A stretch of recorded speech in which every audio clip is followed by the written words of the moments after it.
The Oversight and Investigation Subcommittee will come to order. The title of today's subcommittee hearing is Examining Discrimination and Other Barriers to Consumer Credit, Home Ownership, and Financial Inclusion in Texas. Without objection, the chair is authorized to declare a recess of the subcommittee at any time. Also, without objection, members of the House who are not members of this subcommittee may participate in today's hearing for the purposes of making an opening statement and questioning the witnesses. Without objection, members of the local media who are invited to this hearing may engage in audio and visual coverage of the subcommittee's proceedings. Such coverage is solely to educate, enlighten, and inform the general public on an accurate and impartial basis of the subcommittee's operations and consideration of legislative issues, as well as developing an understanding and perspective on the House of Representatives and its role in our government. This coverage may not be used for any partisan political campaign purpose or be made available for such purpose. The chair now recognizes himself for 5 minutes for an opening statement. Today's hearing marks the first field hearing I have convened in Texas in my capacity as chair of the Oversight and Investigation Subcommittee. Therefore, it is fitting that this hearing focuses on a crucial topic for residents of Texas and the 9th Congressional District, namely discrimination and other barriers to home ownership, credit, and affordable financial services. Whether the finance of a home, college tuition, a new business, or day-to-day living expenses, fair access to credit products, lenders, and servicers is at the heart of financial inclusion. Yet for too many Texans, a mortgage, credit card, or even a low-cost checking account that is free of hidden fees remain out of reach. This lack of access to affordable financial products and services is exacerbated by the events of the past decade. During this time, we have seen the number of minority-owned banks plummet from 44 African-American-owned banks in 2007 to just 19 today, from 53 Hispanic-owned banks a decade ago to just 26 today, from 99 Asian American-owned banks in 2010 to 63 today, and from 22 Native American-owned banks in 2010 to 18 today.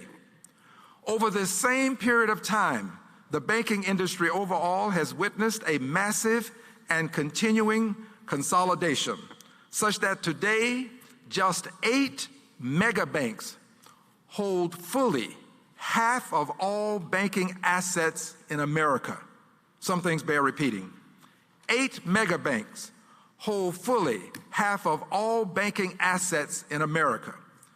Further exacerbating the problem of effective lending for minority-owned banks is the lack of capacity to fund the major projects that can aid small businesses in their development, as well as improve the quality of life in the community where the banks are located. For decades, regulators and researchers alike have found overwhelming evidence of invidious discrimination in mortgage lending, small business loans, and other financial products. This is unacceptable and it must end. Prosecutors and think tanks have developed empirical evidence validating what our community knows all too well. Discrimination is a fact of life in the economic lives of minorities seeking access to housing in 2019, 51 years after the enactment of the Fair Housing Act. This is unacceptable and it must end.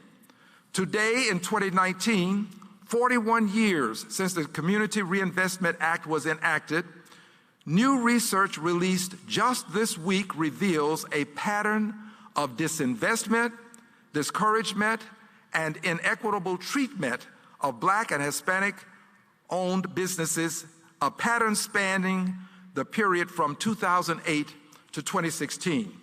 This is unacceptable, and it must end. Some of the worst offenders in the financial industry have been charged, convicted, and punished with just a slap on the wrist for discriminatory and predatory practices against their own customers. But these recidivists continue, often repeating the same course of conduct and absorbing penalties and fines for discrimination as merely a cost of doing business, allowing the cycle to continue. This, too, is unacceptable, and it must end. Measured against the mega banks' record $780 billion in profits over the past decade, the $160 billion in fines they paid may become just another cost of doing business. If ever this state of affairs were deemed acceptable by some, it is no longer acceptable and must end. We are convened here today in Houston as members of the Congress from around the nation to begin the end of this form of invidious discrimination. The end of discrimination against small businesses, small businessmen and women seeking a fair shake when they apply for a loan. The end of disparate treatment against LGBTQ plus home buyers seeking a mortgage on the same terms as their straight and cisgender counterparts. The end of financial institutions treating simply as a cost of doing business the billions in fines they pay for recurring discriminatory and predatory conduct against borrowers of color. It is my intention to explore the legal and policy solutions that will ensure that no one is left behind, such that finally American economic life becomes truly inclusive and equitable. In conclusion, I wish to thank my colleagues, Representatives Cleaver, Clay, Meeks, and Garcia, soon to be joined by Ms. Tlaib at a later time, for making the trip here from Missouri, New York City, Michigan, and of course, we have Ms. Garcia, who is my neighbor, and I thank her for traversing some short distance and being here with us as well. I am pleased to be able to help to bring some visibility to critical issues of equity and fairness for all Americans. That's what this hearing is all about. And at this time, I would like to introduce our first panel of witnesses. I'd like to extend a warm welcome to each of the witnesses. On our first panel, I am pleased to introduce now Mr. Judson Robinson III, CEO and Chair of the Houston Area Urban League, Belinda Everett, Director, Housing Initiative, NAACP, Houston Branch, John Yin Wong, Founding Chair, Asian Real Estate Association of America, Hao Sun, President, Iowa State University, Diedrich Ashante, Chief of Race, Wealth, and Community, National Community Reinvestment Coalition. Welcome to all of you, and thank you for being here. Each witness will be recognized for 5 minutes to give an oral presentation of your testimony. And without objection, the witnesses' written statements will be made a part of the record. Once the witnesses finish their testimony, each member will have 5 minutes within which to ask questions. The timekeeper will signal when you have 1 minute remaining. As a matter of fact, this will be your 1 minute signal. This will let you know you have 1 minute remaining. After your time is up, you will hear the gavel. This will indicate that you should wrap up if you have not already wrapped up.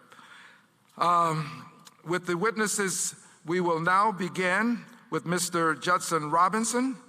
You are now recognized for 5 minutes for your opening statement. Thank you, Chairman Green and distinguished members.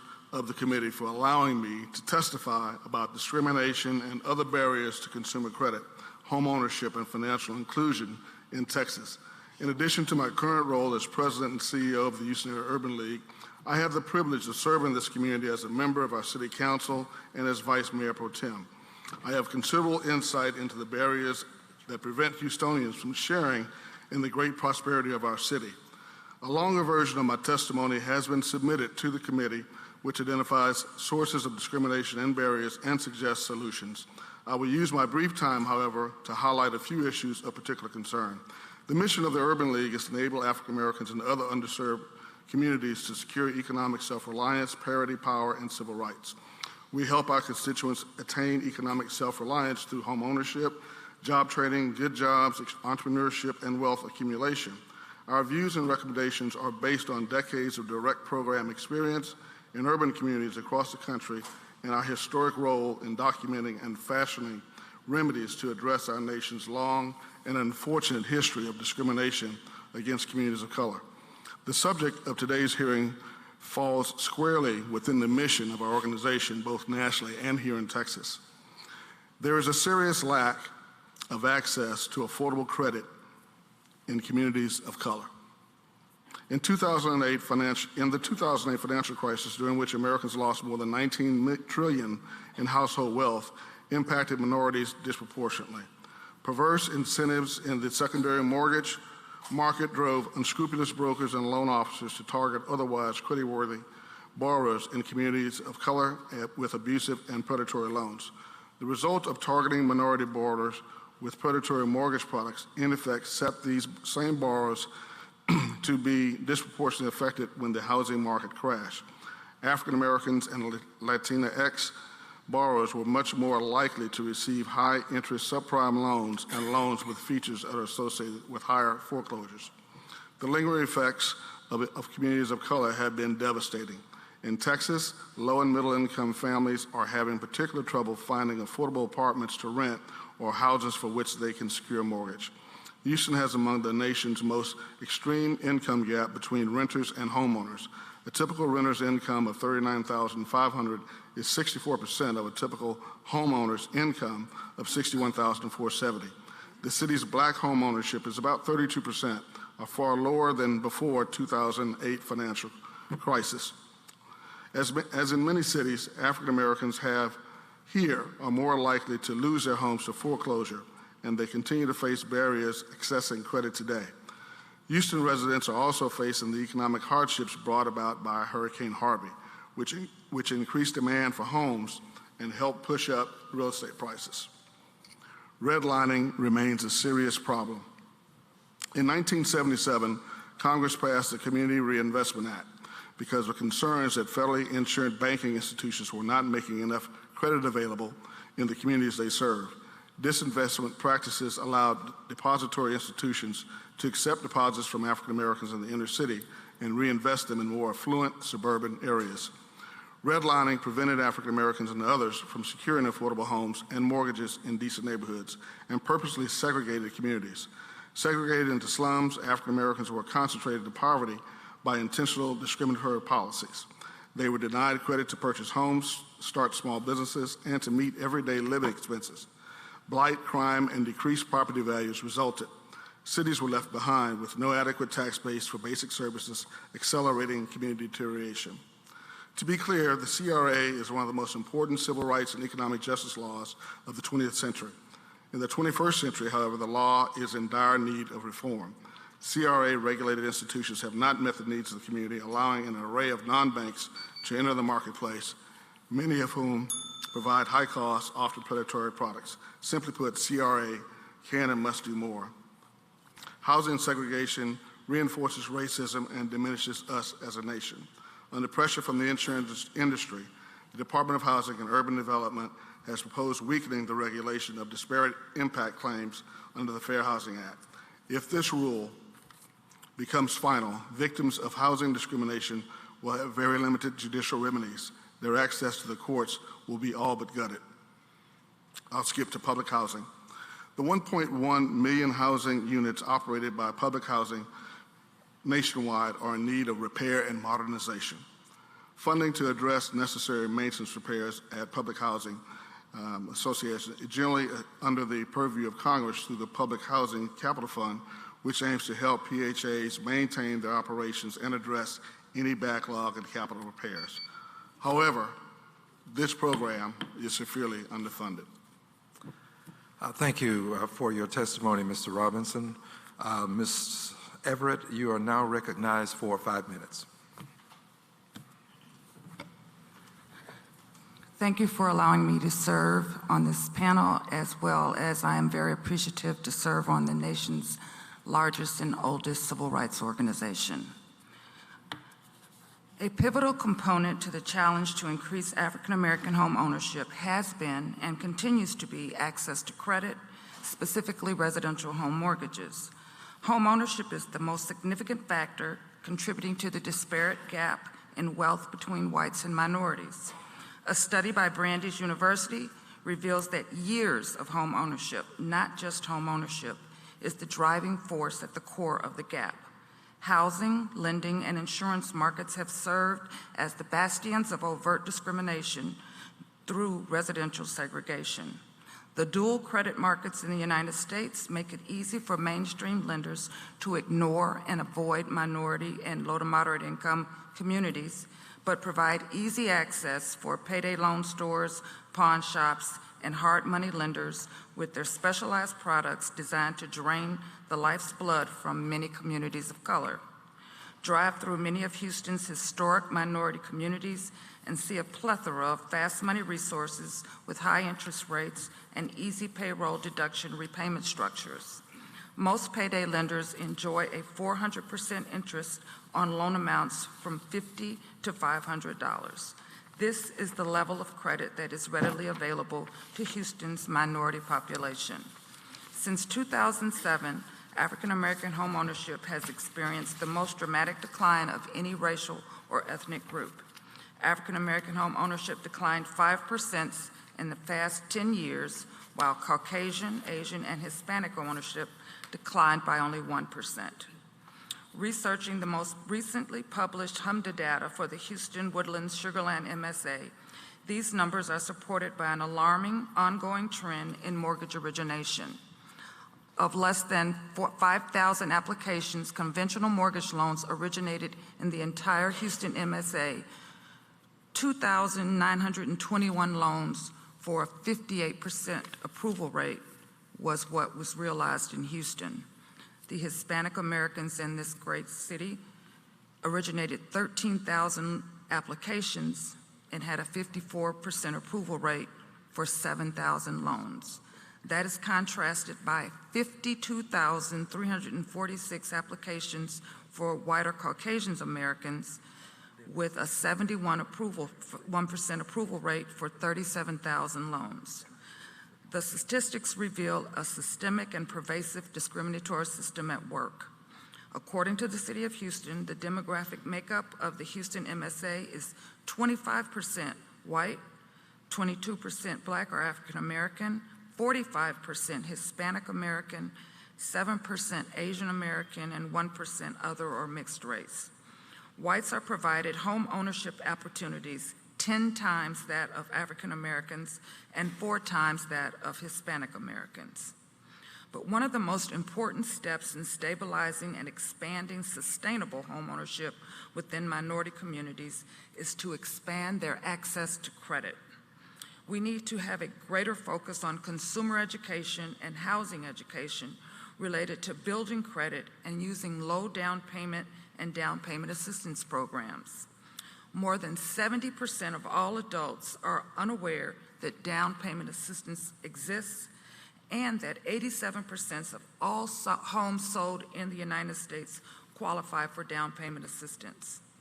While nationally, the African American home ownership rate peaked at 45% during the first 6 years of our new millennium, it's currently at 42%, and Houston is only 38%.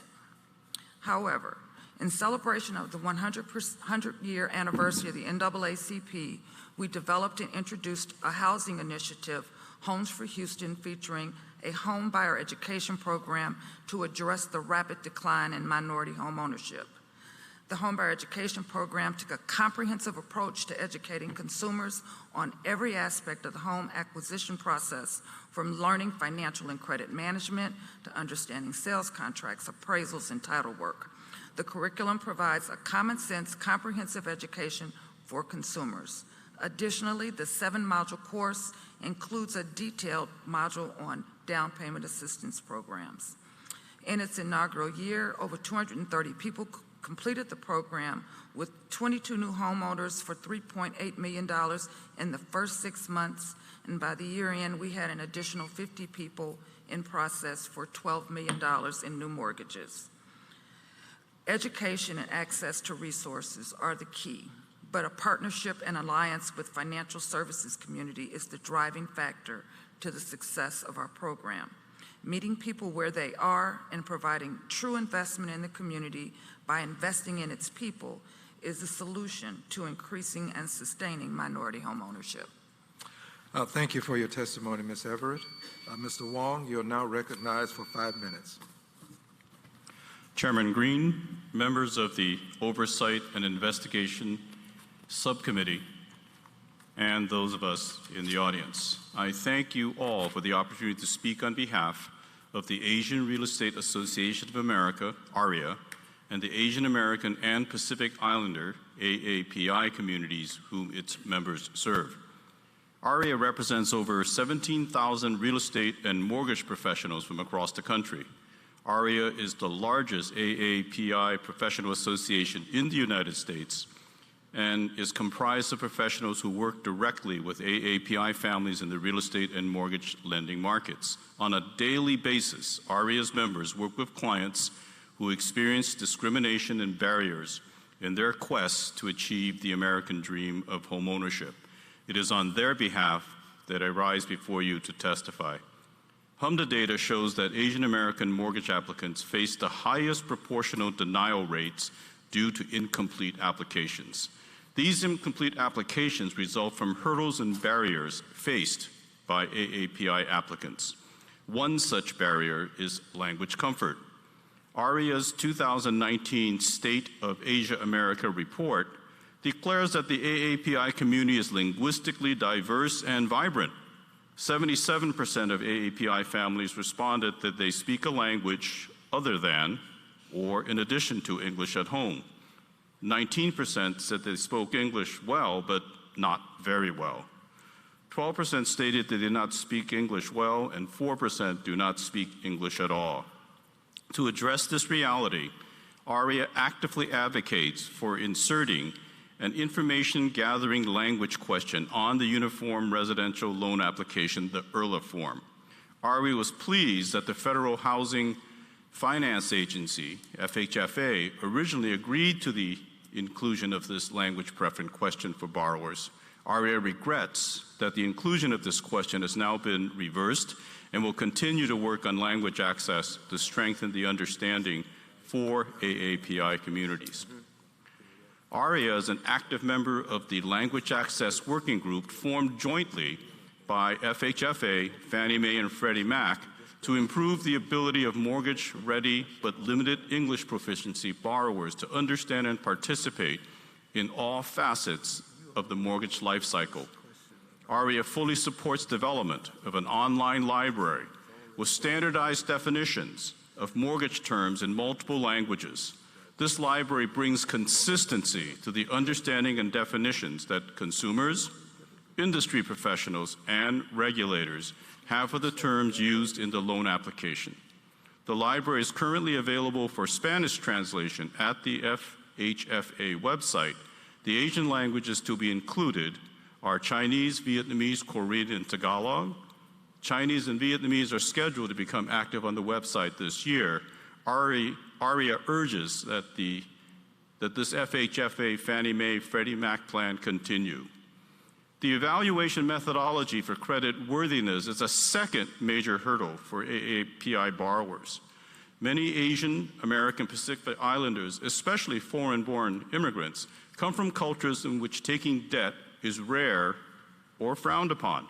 The methodology for measuring likeliness to repay a loan does not work for borrowers from such cultures. The denial rate for mortgage applicants based on insufficient credit histories identifies that Asian Americans are denied at double the rate of other demographics. HMDA data shows that AAPI mortgage applicants disproportionately face the highest denial rates due to the unverified credit information. We are pleased that FHFA has announced that Fannie Mae and Freddie Mac are adding additional credit measuring metrics to their credit worthiness evaluations.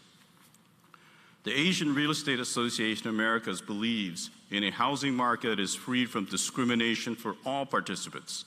RE opposes policies and practices that are known to have disparate impact on any demographic group defined by race, color, religion, national origin, sex, handicap, familial status, sexual orientation, and gender.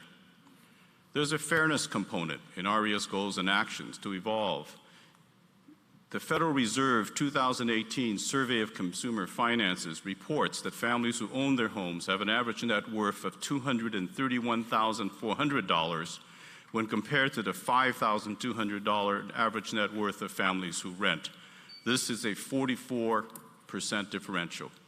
This is validated by the experience of REA members and their clients' experiences. Thank you very much, Mr. Wong, for your testimony. We will now recognize Mr. Asante Mohammed for 5 minutes. Good morning. Good morning, and thank you, Chairman and committee members, for inviting me here as a representative of the National Community Reinvestment Coalition to speak about entrepreneurship, credit, and racial wealth inequality. NCRC was formed in 1990 and has grown into an association of more than 600 community-based organizations that promote access to essential banking services, affordable housing, entrepreneurship, job creation, and vibrant communities for America's working families. In January of 2019, the Institute for Policy Studies released a report titled Dream Deferred that highlights racial wealth inequality was increasing over the last 33 years. In 2016, white median wealth was $146,984. Latino median wealth was $6,591, and black wealth was at a low $3,557. There is growing recognition that wealth is a central indicator to the economic well-being and stability of households, and that such low levels of wealth among blacks and Hispanics is a significant indicator of continuing deep racial economic inequality. Professor Ed Wolf's 2017 paper, Deconstructing Household Wealth Trends in the United States, 1983 to 2016, notes that throughout the last 33 years, unincorporated business equity has consistently been the second largest percentage of gross assets for households, only behind principal residence. Business equity is a foundational part of wealth development in this country, making small business development a central aspect of strengthening financial well-being for many Americans. Today, NCRC released a white paper examining the reality and the practices of bank investing in small businesses. NCRC and our academic partners, Dr. Jerome Williams at Rutgers North, Dr. Glenn Christensen at Brigham Young University, and Dr. Sterling Bone at Utah State University, conducted a two-part study to evaluate differences in small business ownership and lending opportunities.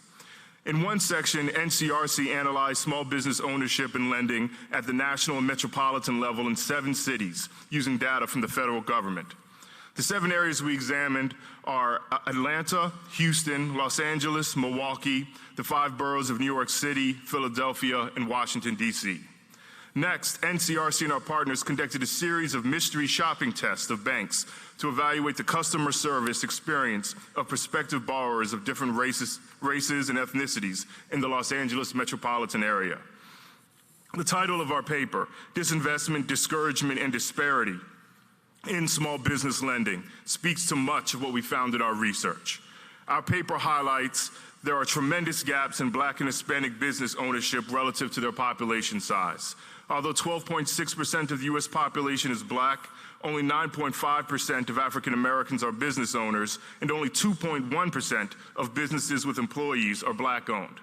Hispanics are 16.9% of the population, but own but only own 5.6% of small businesses with employees. There is also a lack of access to capital through the traditional banking market, especially for Black business owners who have seen a steep decline in SBA 7 lending from 8% of loans to 3% of loans. NCRC's mystery shopping test indicates substandard customer service, including inadequate presentation of loan information for all testers regardless of race. It is also true white testers receive superior customer service by being asked fewer questions about eligibility and obtaining more information about the loan product than were their Black and Hispanic counterparts. One of the barriers that NCRC's research team found when analyzing the lending data in the small business arena is the lack of publicly available data. It is imperative Section 1071 of the Dodd-Frank Act be implemented. Section 1071 would require lending institutions to submit data on small business loans made to minority and women-owned businesses. The non-implementation of Section 1071 of the Dodd-Frank Wall Street Reform and Consumer Protection Act inhibits the ability to understand whether capital is allocated in an equitable way to women and minority-owned small businesses. Chairman Green has introduced 2 bills, H.R. 149 and H.R. 166, during this congressional session.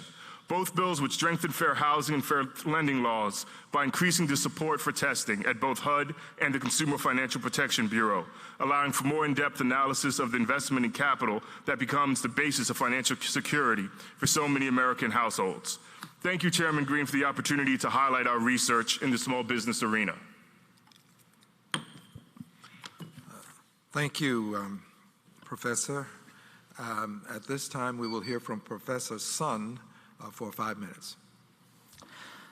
Good morning. I want to thank Chairman Green and subcommittee members for giving me the opportunity to testify at this hearing. My name is Hua Sun, and I'm an Associate Professor of Finance from Iowa State University. I'm pleased to discuss our findings on potentially disparate lending practices to same-sex borrowers. I recently published a paper jointly with my co-author that looks at this issue. The primary data we used is a 20% random sample from HMDA in 1990 to 2015. It gives us over 30 million observations on residential mortgage application records that involve both a borrower and a co-borrower. We then merged this data with Fannie Mae single-family loan performance data on over 400,000 mortgages originated after 2004. Our findings, and this merged data gave us a chance to look at financing cost and succeeding loan performance. Our findings show that compared to heterosex applicants with similar characteristics, same-sex borrowers on average experience about 3 to 8% lower approval rate. Further, among the approved loans, lenders charge on average a higher interest rate and fees in the range between 2 to 20 basis points. Our inferred dollar value on the higher financing cost burdened by same-sex borrowers is between $8.6 to $86 million nationwide every year among same-sex borrowers. Yet, we were unable to find statistical evidence that same-sex borrowers are more risky. Indeed, our data reveals that same-sex borrowers appear to be slightly less risky than comparable heterosex borrowers. They exhibit similar default risk, but statistically significantly lower prepayment risk than comparable heterosex borrowers. In one of the robustness check, we look at a subsample of same-sex borrowers to rule out the possibility that they are only relatives. So basically, we look at a subsample of same-sex borrowers that are of a different race. And we continue to find significantly lower approval rate on this restricted sample. One serious limitation on HMDA data is its lack of information on borrowers' characteristics, such as their credit history. To mitigate this problem, we cross-validated our study by using a small sample of mortgage borrowers from Boston metropolitan area in 1990. The strength of this Boston data is that it has very detailed information on borrower characteristics, such as their credit history, work experiences, and educational backgrounds. And the Boston data revealed that after we control for a wide range of mortgage and borrower characteristics, same-sex borrowers are 73.12% more likely to be denied when they apply for a loan. We also look at time series performance of loan underwriting nationwide, and we found that the gap of the lower approval rate to same-sex borrowers is rather persistent. Indeed, the HMDA data shows that the gap is even larger in 2015 than in year 1990. In regard to the agency versus non-agency loans, we found that the largest gap seems to be on conventional loans, where the raw approval rate on same-sex borrowers is about 7% lower. The gap is about 4% for VA loans and 0.8% for FHA loans.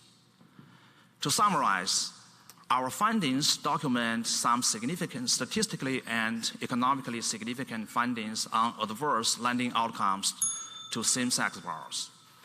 The disparate lending practice seems to be throughout the life cycle from applying to paying off a loan.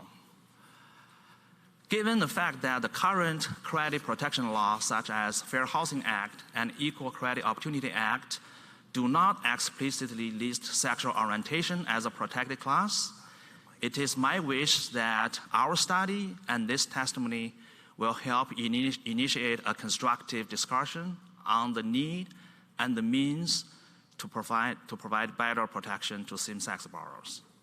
Thank you very much. Thank you, Professor. At this time, the chair will recognize the gentlelady from Texas, who is a member of the Oversight Committee, Ms. Garcia, for 5 minutes of questions. Thank you, Mr. Chairman, and I'd like to start off today by thanking you and for convening this very important hearing. And I know we've looked at this topic some in the broader sense and on committee, and certainly you have filed some legislation that might address some of these issues, but it is always so great when we can go to the field and hear directly from the folks at home. The Houston region is one of the most diverse metropolitan areas in the country. Our diversity is one of our strengths, and it is one that should make us all very proud. At the same time, we need to wrestle with some hard truths locally and as a nation. The legacy of discrimination and racism have kept some communities and some of us here today from succeeding. I have here a red line map of Houston from 1930. This is 1930. Sadly, if we look at it even today, we can certainly see that some of these lines still mirror some of what is happening today. I know that for my district, the yellow is noted as being definitely declining area, an area that we need to stay away from. Hazardous in red includes, sadly, part of your district and part of mine. And if we look at some of the numbers that some of you all have mentioned today, certainly we may not have made much progress when you look at it in that respect. So today the most blatant— Would the gentlelady like to introduce these documents into the record? Ask for unanimous consent to enter this in the record. Without objection, they're received. Thank you. Today the most blatant and obvious discrimination and redlining mostly doesn't occur, but it continues under the guise of gentrification, where changes are made to a community that do not help those that live there and instead pressure them out of their homes. This committee saw that in Detroit, where Congresswoman Tlaib hosted us earlier in August, and I can only guess that it's repeated all across America. I also believe, and this committee is looking at this very issue, that we need to make sure that discrimination impacts do not get incorporated into new ways of banking and other financial institutions as they use new technologies such as artificial intelligence or algorithms to make lending decisions. We know discrimination exists. It's sometimes just more subtle and maybe a little more quiet, but we know it's there. And Mr. Chairman, thank you for bringing this together so that we could end it. I wanted to start my questions with Mr. Wong. Mr. Wong, you mentioned language barriers. Many have talked about economic issues. Some have talked about, financial stability. If you had to name like the one factor that we can try to look at to try to address, what would that be that would widen the doors of opportunity for all minorities with respect to the issue that we're talking about today? I think Aria's perspective is that the language barriers that are faced by individuals not only impact their ability to obtain a loan, but it affects their ability to maintain the loan sustainably. And even at the very end, should something horrible happen, to not understand what resources are available to help them if they come into problems. During the foreclosure crisis, a number of ARIA members were involved in the REO disposition process. And many noted that homes that had foreclosed owners of Asian surnames, when they did their initial inspection of the property, they were spotless. These individuals had cleaned the floors, mopped everything, and just left. And in discussions with the agencies and other banks, these individuals had never ever called the lenders to note that there might be an issue. So I think that generally speaking, to have something like the language library that is in the process of being implemented, it has been successful with the Spanish language. If that is continued rather than deterred in another direction, I think that would be very helpful. All right, thank you. And Mr. Robinson, you know I had to pick on you. It's good to see you here. And tell me, when we talk about funding, are we seeing disparity in funding for some of the public housing projects and some of the projects that I know that the Urban League is working on? Can we say that other groups, white groups, if you will, get more dollars in funding and less cuts than perhaps Urban League and some that address minority housing opportunities? Let me speak first from the national perspective. The most recent study by HUD on the public housing capital backlog was published in 2010 and found that the nationwide backlog of deferred maintenance to address needed repairs and improve living condition in public housing stood at $26 billion and would grow at a rate of 8%, or $3.4 billion annually if not addressed. According to the same study, 10,000 public housing units were lost each year due to disrepair. The key drivers of the capital backlog in this report were needed household improvements that ensure human health and safety. To speak locally about the access to resources to ensure that we have adequate public housing, I'd say it's pretty general across the board that these numbers would impact Texas just as disproportionate as they do any other state as it relates to minorities. Being strong advocates for the population of underserved is our challenge, making sure that we have the resources necessary to ensure that our voices are being heard is an ongoing challenge. It always has been. But looking at the national perspective of the overall impact is pretty daunting. All right. Thank you. Thank you, Mr. Chairman. I yield back. Gentleman leader yields. We will now recognize the gentleman from New York, Mr. Meeks, who is also the chairperson of the Subcommittee on Financial Institutions. And I might add that we all serve under the leadership of the Honorable Maxine Waters, who is the chairperson of the full committee, the Financial Services Committee. Mr. Meeks, you are recognized for 5 minutes. Thank you, Chairman Green, and I want to thank you for your extraordinary leadership in Washington, D.C., and the methods of which you handle the Oversight Investigations Committee as its chair, and your strong advocacy in making sure that the people of the 9th Congressional District is receiving the kind of attention it should on the Financial Services Committee as well as throughout the Congress of the United States as to get into accessibility of financial institutions, and you're continuing to look into the root causes of the kind of disparities that we've heard from our panelists today, and digging into it and not allowing just courtesy answers by some of the institutions, digging deep into the reasons of and how we can stop the kind of discrimination, and as I've heard here, the redlining that still continues. Your pursuit of justice and equality in creating wealth in communities of color is unparalleled. And thank you for also bringing us down to your district and to Texas so that we can continue to have this very, very important dialogue and conversation. As indicated, I'm from New York, which is probably home to more of the huge financial institutions than any place in the world.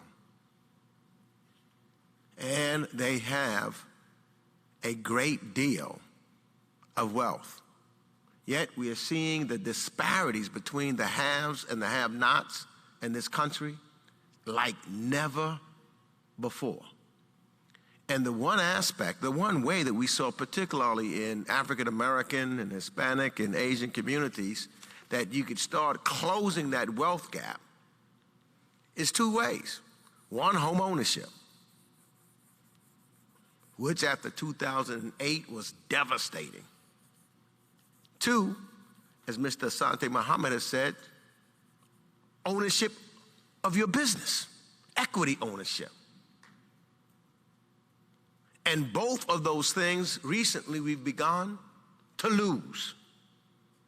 And we see as our roles on the financial services committees to restore, to focus on the roles of our regulators to make sure that discrimination is stopped, on the roles particularly of small and minority banks that they can play in the communities of which our people live in.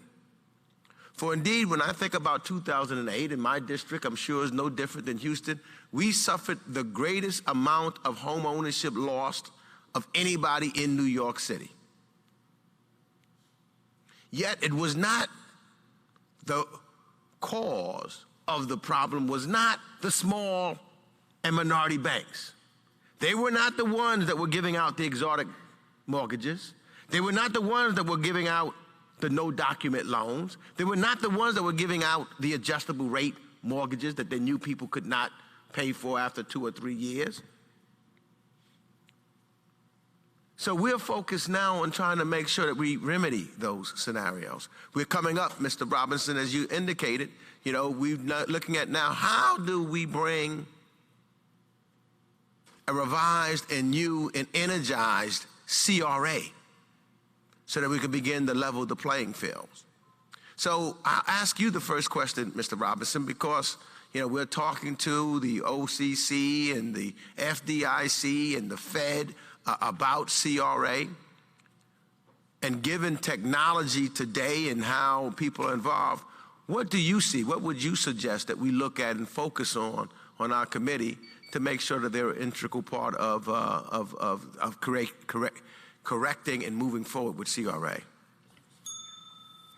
Well, a couple of the stats that I think someone on the panel mentioned were pretty eye-opening in that the banks had, I think it was actually our Congressmember Green that mentioned that there was a profit of $780 billion in the banking industry of just the top tier banks and $160 billion in losses. One of the things that we've seen, and that's a way of just doing business, that they've got a $620 billion gain, and we'll take that. One of the things that we've seen that has helped us to prepare future homeowners to be better prepared for addressing their mortgages and their responsibilities is the fines associated on these banks that have harmed communities of color and others, to ensure that those dollars come back to agencies like the Urban League and NAACP so that we have foreclosure prevention programs, so that we have first-time home buyer programs, so that we have financial literacy programs. I think that there needs to be an increase in those types of fines and assessments, and to ensure that banks are pushing those dollars back into these organizations that can help address language barriers and all the other things that we've talked about today, because the money, I think, is there. And we need to, in turn, try to make sure that the money comes back to the communities that have been impacted by those who have taken advantage of those very same communities. Thank you. Gentleman yields back his time.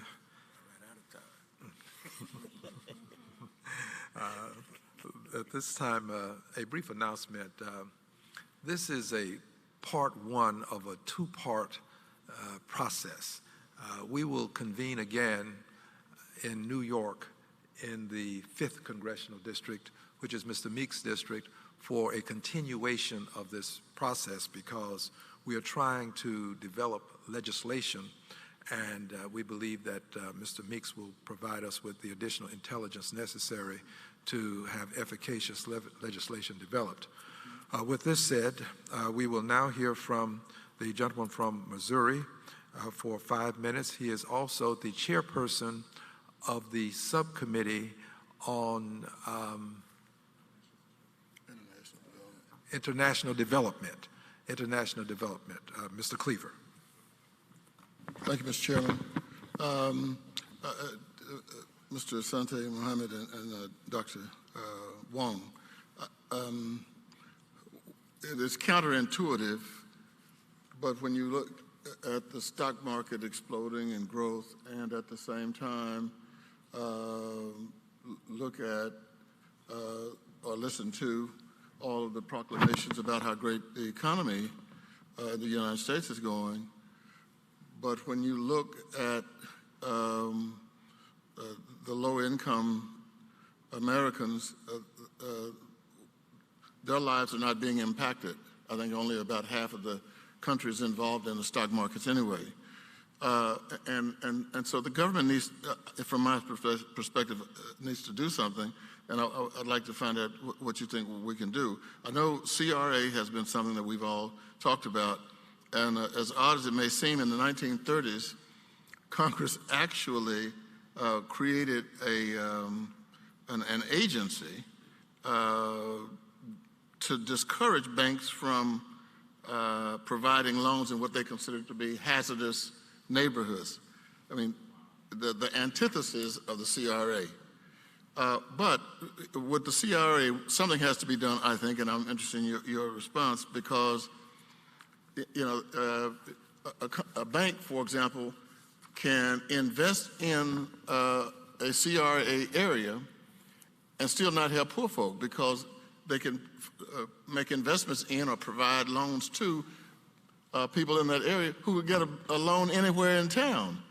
And so providing a loan to him or her is not helping.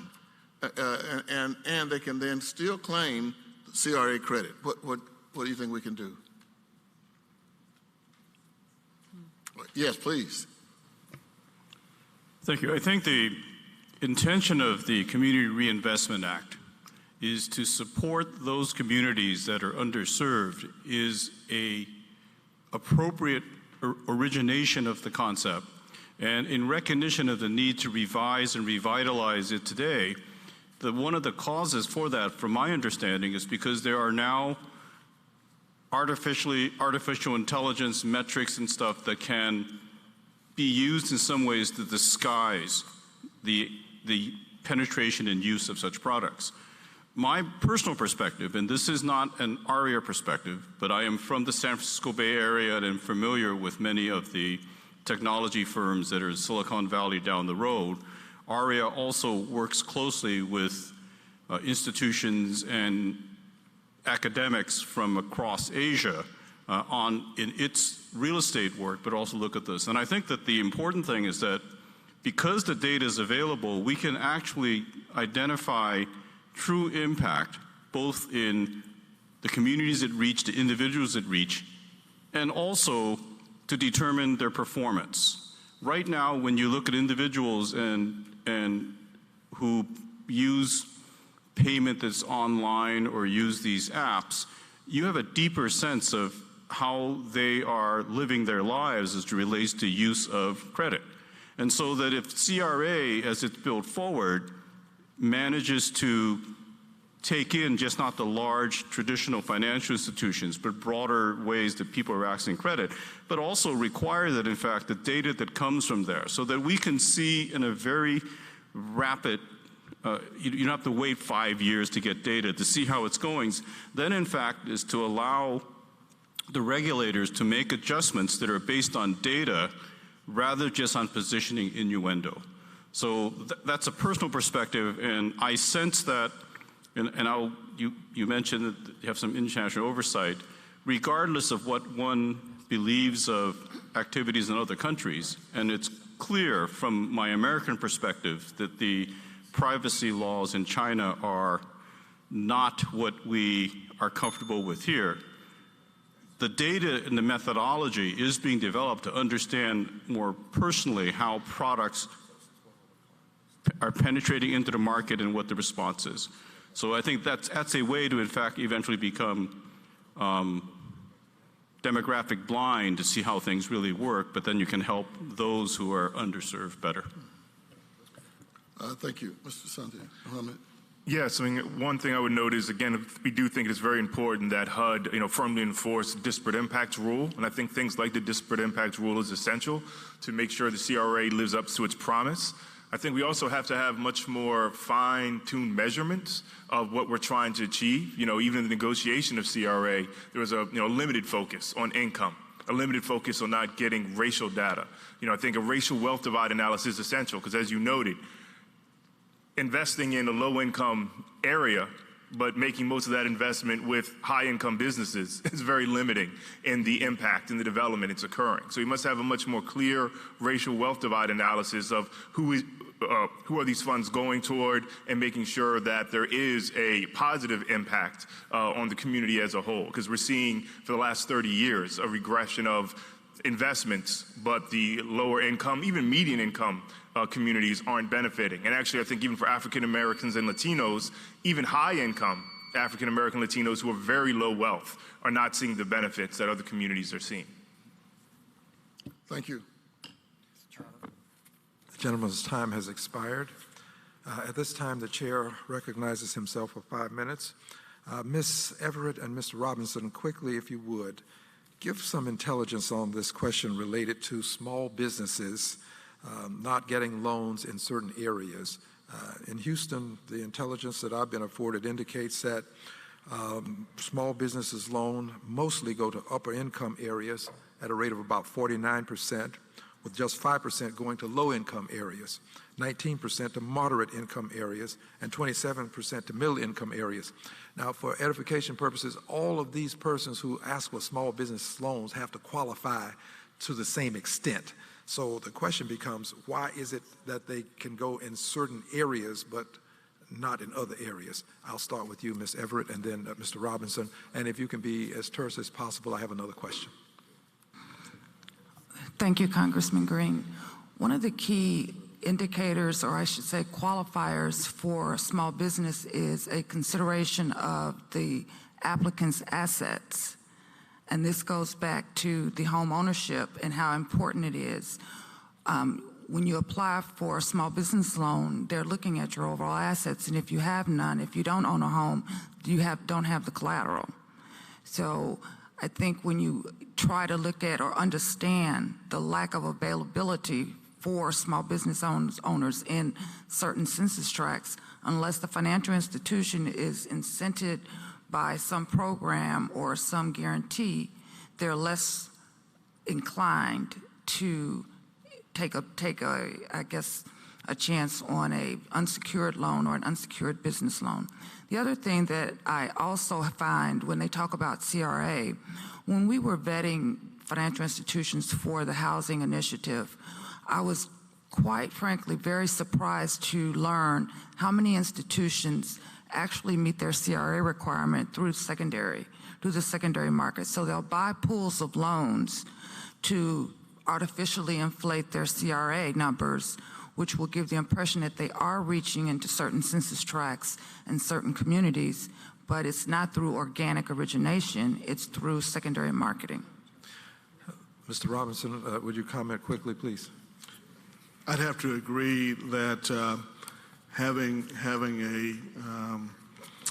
strong financial history of wealth in our community has created huge issues that have cast generations of challenge for minorities and underserved populations.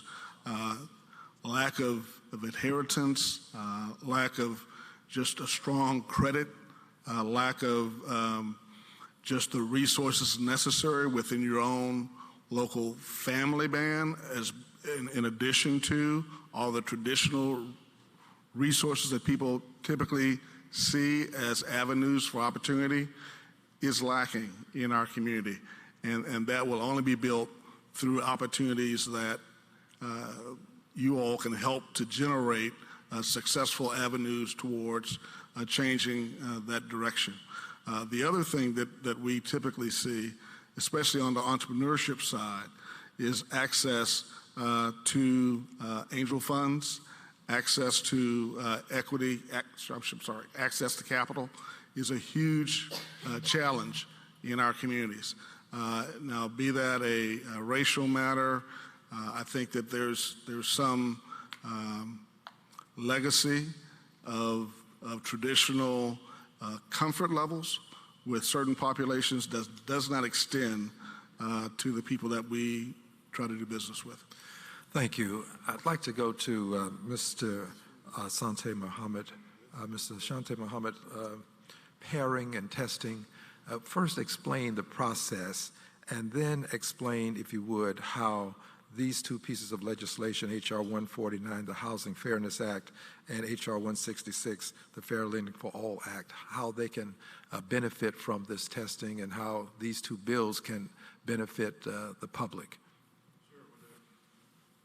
Yes, sir. So the two-pair testing, what we do is we choose an area, and then we choose a certain amount of banks in that area, and we send, depending on what we're testing on, gender, race, we send in maybe a black man, a white man, or maybe a Latino woman and a white woman. And then we usually give a slightly stronger profile. For most recently, we were doing small business lending, where there's very little information actually on small business lending. But we give a slightly stronger profile to the minorities. We send them both in to then see how they are treated and what the process is. And we can do that through different ways of audio taping, sometimes videotaping. And we've been doing that in different cities across the country. And, what's clear is, and I think all of the data that everybody's been showing, is that there has been an ongoing negative impact inequality in lending, whether it's related to homeownership, whether it's related to entrepreneurship. And so we're exploring at what are the practices in banks themselves that might be supporting that result. And, we feel that, these two pieces of legislation, H.R. 149 and H.R. 166, and their ability to strengthen fair housing and fair lending laws and increasing support for testing at HUD and the consumer and CFPB is essential in having better understanding of the inequality and the way people are being treated. And actually, I just want to highlight one of the important things that we noted in our study is that all people, regardless of race, were not receiving good treatment. Not receiving treatment we think is appropriate for small business lending. So I think there's an overall crisis in investing in and developing true small business, and it just disproportionately falls on people of color, particularly blacks and Latinos. My time has expired. Without objection, I'd like to introduce three letters into the record. One is from Harris County, another from the City of Houston, and another is from the U.S. Department of Housing and Urban Development. All three relate to the replacement of homes after they have been damaged due to some natural disaster. And there seems to be a dispute about how these homes should be replaced. Without objection, I'm going to ask Ms. Everett if you can just quickly tell us why these letters are important in the record. Thank you again. The City of Houston has, of course, received a substantial amount of money to assist Harvey victims, and that money is being administered by the Texas GLO, or the General Land Office. The General Land Office has a requirement that regardless of house size, how many bedrooms or square footage, that they will only replace a two-bedroom home. They also have restrictions that are basically cost prohibitive for senior citizens or many people in that they require environmental studies. Then the environmental study has to be submitted. You have to get an appraisal. Then all of that has to be submitted. Then you have to get your contractor approved. The GLO has to approve the contractor. Then they have to approve the contractor's bid. And it's not just going directly from the consumer to GLO. It has to go through the city. That's an approval process. But the biggest issue is that the city has reached out to not only the GLO, but to HUD to try to get an exception to this 2-bedroom guideline that they have. And it's basically everyone's pointing their fingers, well, I don't have the ability to do this, or it's within their guideline, the state's guideline, to have this restriction of 2 bedrooms. So what I find astonishing is that there is no square footage guideline, but there is if you have a 4-bedroom home, the maximum repair will be to 2 bedrooms. So your 4-bedroom home will now be replaced with a 2-bedroom home. Any panel member wish to ask a question concerning this? I just want to be clear, you're saying that the rule says that if it's more than 2 bedrooms, they won't get coverage? They're saying if it's more than 2 bedrooms, they will not repair the home or replace it. Regardless of the square footage of the 2 bedrooms? Regardless. There is no square footage guideline at all. It's just simply 2 bedrooms. That certainly doesn't make common sense, does it? No, it doesn't. No wonder people say we do things that don't make sense. All right. Does any other member wish to be recognized on the issue? If not, thank you very much to all of the members of this panel. You may now be excused, or you may stay and witness the rest of the hearing. At this time, friends, we have concluded that we will go forward with the next panel. We are scheduled to take a break, but because we have some flight issues and various other things that would be infringed upon if we prolong this, we'll go right into our next panel. So if you'll give us just a moment, we'll move this panel away and the members of the next panel will come forward. I'm going to ask the persons who are assisting us with the name plates to do so quickly and bring out the new name plates, and we will move forward.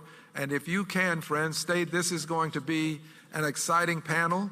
It will deal with banking, credit unions, lending, some of the things that are important to you in terms of acquiring and accessing capital, credit, the things that can allow for home ownership as well as small business development.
The Oversight and Investigation Subcommittee will again come to order. This session is a continuation of the subcommittee's hearing begun this morning on examining discrimination and other barriers to consumer credit, home ownership, and financial inclusion in Texas. Without objection, members of the local media are invited to this hearing and may engage in audio and visual coverage of the subcommittee's proceedings. Such coverage is solely to educate, enlighten, and inform the general public on an accurate and impartial basis of the subcommittee's operations and consideration of legislative issues, as well as developing an understanding and perspective on the House of Representatives and its role in our government. This coverage may not, NOT, may not be used for any partisan political campaign purpose or made available for such purpose. I will now present a brief statement, after which we will hear from witnesses that I will introduce. From this morning's panel, we heard compelling testimony about the depth and breadth of discrimination that regularly occurs against minority borrowers here in Houston and around the country. We turn now to our second panel, which will speak to the experience of minority-owned banks and community development financial institutions that are working to be part of the solution to the discrimination that exists in the lending marketplace. These institutions do vital work in underserved communities and make loans that other banks will not, according to a recent FDIC study. That is why it is important that we do all that we can at the federal level to strengthen and boost minority-owned banks. The testimony of our next panel will help us to better understand how federal laws and policies can do just that. I would like to extend a warm welcome to each of the witnesses on the second panel. I am pleased to introduce you now. The first witness is Noel Payo, Executive Director, National Association of Latino Community Asset Builders. Our next witness will be Jeff Smith, President and CEO of Unity National Bank. Our next witness after Mr. Smith will be Ms. Cecilia Pina, Chief Advancement Officer, Lift Fund. Thereafter, Mr. Gary Linder, President and CEO of People Fund. And finally, we will hear from Mr. George Johnson, CEO, George E. Johnson Development, Inc. I am also honored to recognize that our colleague has joined us from Michigan. She is the honorable colleague who we visited in Michigan not so very long ago. We had a field hearing there. The gentlelady from Michigan, Ms. Talib, is with us and will be a part of the panel as well. With this said, let us now proceed with our first witness. Mr. Payo, you are now recognized for 5 minutes for your opening statement. I will, if I may, just remind witnesses that at the end of 4 minutes, you will hear this bell. This will indicate that you have 1 minute left. And then at the end of that 1 minute, you will hear this sound from the gavel indicating that your time has expired. With this, Mr. Payo, you are now recognized for 5 minutes for your opening statement. Mr. Chairman and members, thank you for this opportunity. Turn your mic on. Make sure that's on. There we go. Thank you for this opportunity to speak with you. My name is Noel Andres Pollo. I'm the Executive Director of NALCAB, the National Association for Latino Community Asset Builders. NALCAB is a national nonprofit organization. We're based in San Antonio, Texas. We have offices in DC. We're the hub of a network of more than 120 mission-driven organizations in 40 states in DC that build affordable housing, address gentrification, support small business growth, and provide financial counseling. I want to thank you for bringing the business of Congress to the people here through a field hearing. It shows particular respect, especially for people who don't have the resources to go and see your work in Congress, and I'm deeply appreciative of it. Now, earlier you heard testimony on barriers to credit, affordable housing, and banking services, and I hope that my testimony helps to advance a discussion of solutions. It's important to recognize that the future strength and competitiveness of the U.S. economy relies on achieving far broader financial inclusion. To illustrate the point, consider that Hispanics have fewer assets, lower income, and strikingly less access to credit and capital than non-Hispanic white populations. And yet, Hispanics are driving demographic growth in this state and in this country. And so, this is a pressing macroeconomic concern that a population that is driving our growth really has these gaps economically, right?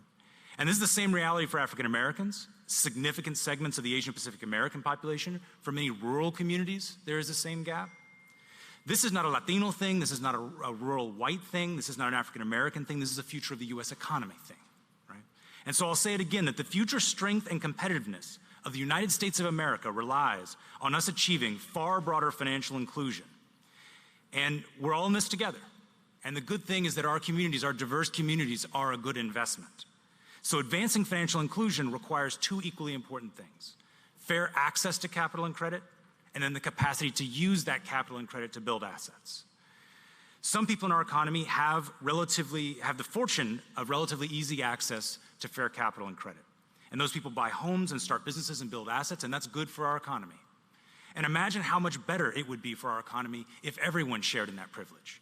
It should be a highest priority of our domestic economic policy to open fair access to capital and credit for people who do not already have the privilege of that access. One size does not fit all when it comes to effective solutions for expanding financial inclusion, and we need local and culturally relevant solutions. So I want to focus particularly on the role of community development financial institutions and minority depository institutions. CDFIs are certified by the Treasury Department. They're private financial institutions that deliver responsible, affordable financing to underserved communities. They include nonprofit loan funds, community development credit unions, some banks, some venture capital organizations. And minority depository institutions are banks that are controlled by Black Americans, Asian Americans, Hispanic Americans, and Native Americans. The FDIC recognizes approximately 150 MDIs. Some of those are also certified as CDFIs. CDFIs and MDIs have a proven and prudent track record of investing in low and moderate income and minority communities and businesses, including through difficult economic times. CDFIs and MDIs make up a critical part of the ladder of economic inclusion in our country and provide realistic and responsible financing opportunities in our communities. One of the requirements of certifying a CDFI is that they represent communities. And so MDIs and CDFIs are a dramatic demonstration that representation in the boardroom matters. Imagine how far we could advance financial inclusion if the boardrooms of the Federal Reserve Banks of America or our largest banks reflected our communities, as do CDFIs and MDIs. I'll also say that these are a very important validation of the federal investments and efforts that have been made to strengthen CDFIs and MDIs, including investment in the CDFI-funded Treasury and the efforts of the FDIC and other agencies to strengthen MDI banking partnerships. Now, while local and culturally relevant efforts through CDFIs and MDIs are critical solutions, it would be a mistake to lose focus on the larger macroeconomic and policy matters that profoundly shape opportunities for everyone in this country, but especially LMI populations, rural communities, minorities, and immigrants. Issues including monetary policy, trade and immigration policy, a strong and independent CFPB, GSE reform, and the Community Reinvestment Act. And I just want to say a word about monetary policy in particular. We often think of monetary policy as set by the Federal Reserve in the context of the stock market or international finance, when in fact it is as consequential for low and moderate income people as it is for anybody in this country, and sometimes more so. We need to be cognizant of the fact that rising rates can impact the ability of LMI workers to find employment. Similarly, we need to be worried that when the rates are too low, we may incentivize risk-taking that creates bubbles, that when those bubbles pop, it is low-income people and people of color who most often are hurt, first and worst. We need more focus and research to understand the consequences of monetary policy for low-income people and for minorities in this country. And I'll say that former Chair Yellen and Chairman Powell have made important strides in this regard. In a recent speech in Jackson Hole Economic Policy Symposium, Chairman Powell pointed to the disaggregated employment rate and wage growth among LMI communities as a key sign of breadth and depth of strength in the economy. We need our Federal Reserve looking at these disaggregated issues in LMI and minority communities. I also just say a word on the Community Reinvestment Act, which is critical infrastructure for capital flow to low and moderate income people in this country. I want to encourage the members to strongly exercise their oversight role, particularly with regard to the OCC's efforts to modernize the CRA. We need CRA modernization that keeps the needs of low and moderate income people front and center. And the go-it-alone approach that we've seen from the OCC without the concurrence of the Federal Reserve or the FDIC is of deep concern, and if something is passed will ultimately undermine the CRA, because we will see inconsistent use of the CRA across different regulatory agencies, which then will drive the banking industry towards greater concern about the CRA. Finally, just a word on the strong and independent Consumer Financial Protection Bureau. A truly free and efficient market has clear rules of the road to prevent abuse. The CFPB plays a central role in placing reasonable limits on predatory activity that strips wealth from LMI communities, including such practices as payday lending, auto title lending, and abusive collections practices. We should all be concerned by the actions taken by the current administration to eliminate prudent and financial safeguards on our consumer financial markets. On these issues, NALCAB collaborates very closely with the Center for Responsible Lending, where I also serve as a board member. I thank you for the opportunity to present my testimony. The gentleman's time has expired. The chair now thanks you, Mr. Pollo, for your testimony. And Mr. Smith, you are recognized for 5 minutes. Chairman Green, Chairman Cleaver, and Chairman Meeks, all members of the committee, good afternoon, and thank you for the opportunity to speak on behalf of the minority depository institutions like 56-year-old Unity National Bank. Unity is the only African-American owned bank in Texas. First, I'd like to say that the number of MDIs have been declining for so long that data strongly suggests if this trend is not reversed, there will be no more African-American home banks in the country. CRA plays an important part in this. In my opinion, the time to act is now. You see, MDIs do not have the same access to capital that other big banks have. The issues are complex, and the suggestion that MDI banks have been poorly run is false. Rather, it is because of the high cost associated with providing the banking services and products to the low to mod areas and the unbanked. To illustrate my point, Unity National Bank is a $104 million bank with over 11,000 customers. My previous bank, Houston Community Bank, was a $310 million bank with 6 branches, twice the number of branches that Unity has, and 3 times larger than what Unity is. But Houston Community Bank only had 5,400 customers.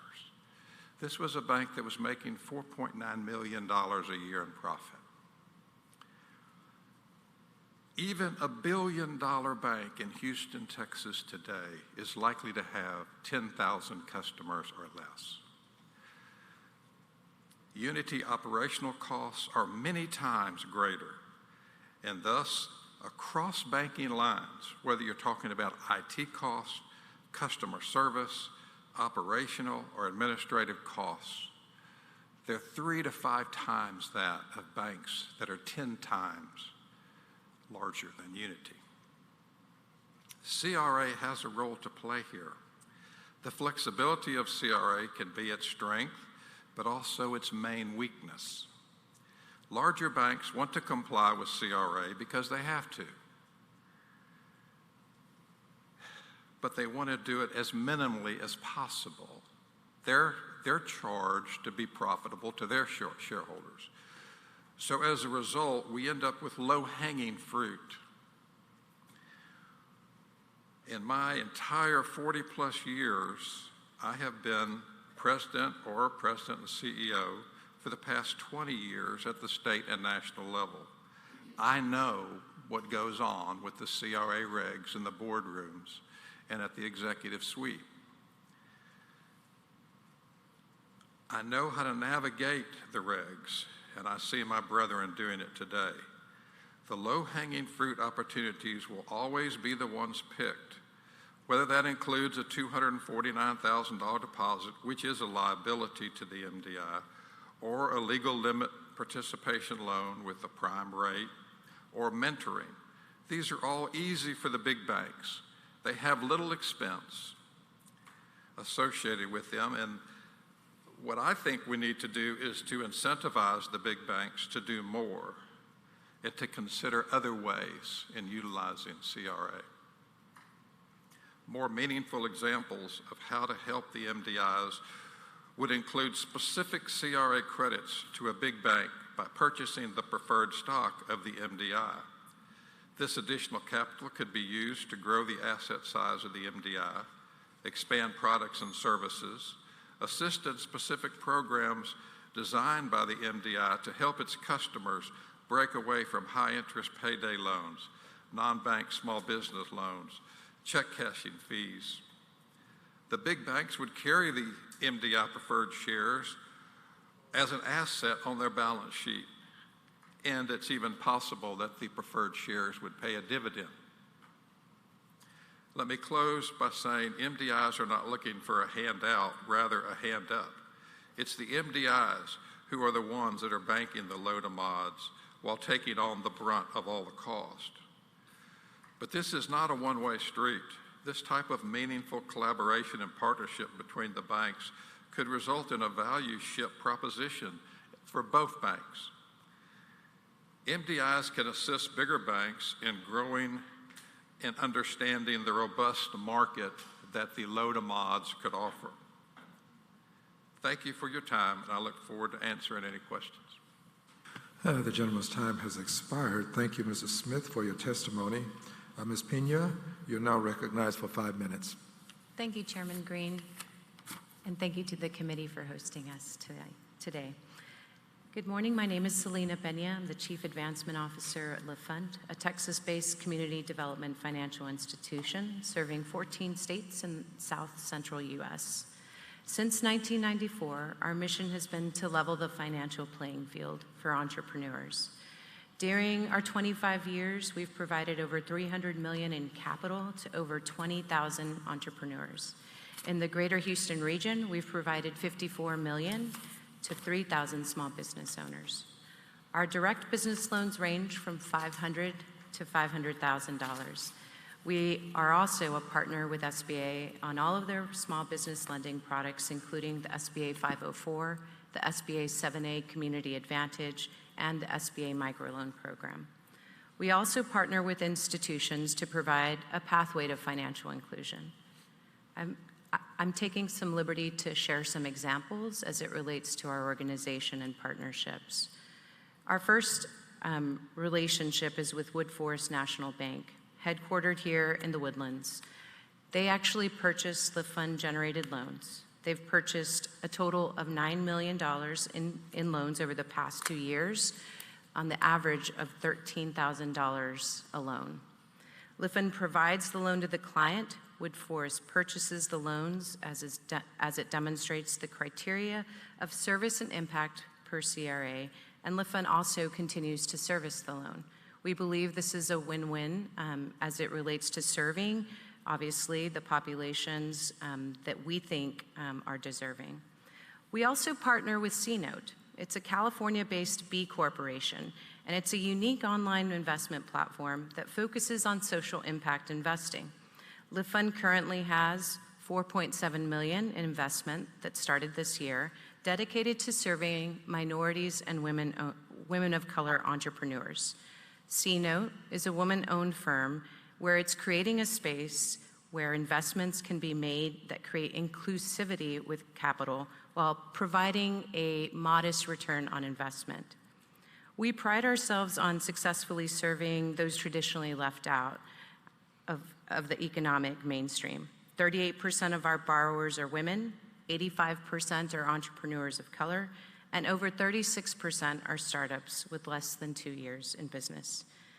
As we are in the midst of hurricane season, I would be remiss if I didn't bring up our commitment to disaster recovery.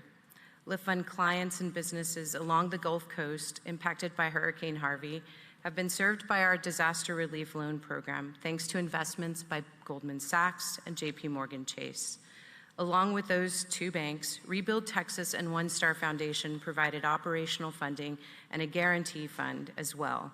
Together, we've provided over $7 million in capital to 322 small businesses impacted by Harvey that did not qualify for SBA loans. The U.S. Economic Development Agency also is helping us continue this effort with a $3.5 million investment to continue the efforts into the second phase of Rebuild. These next items are LIF Fund's approach to improving our business model to ensure we sustainably provide products and services that bring financial inclusion.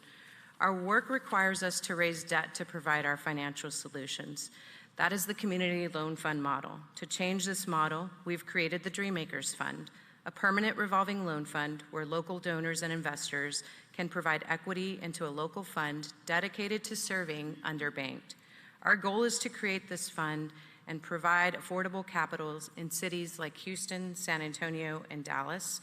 This solution will reduce LIF Fund's balance sheet challenges and meet the demand in providing capital and leveling the financial playing field to the populations we serve.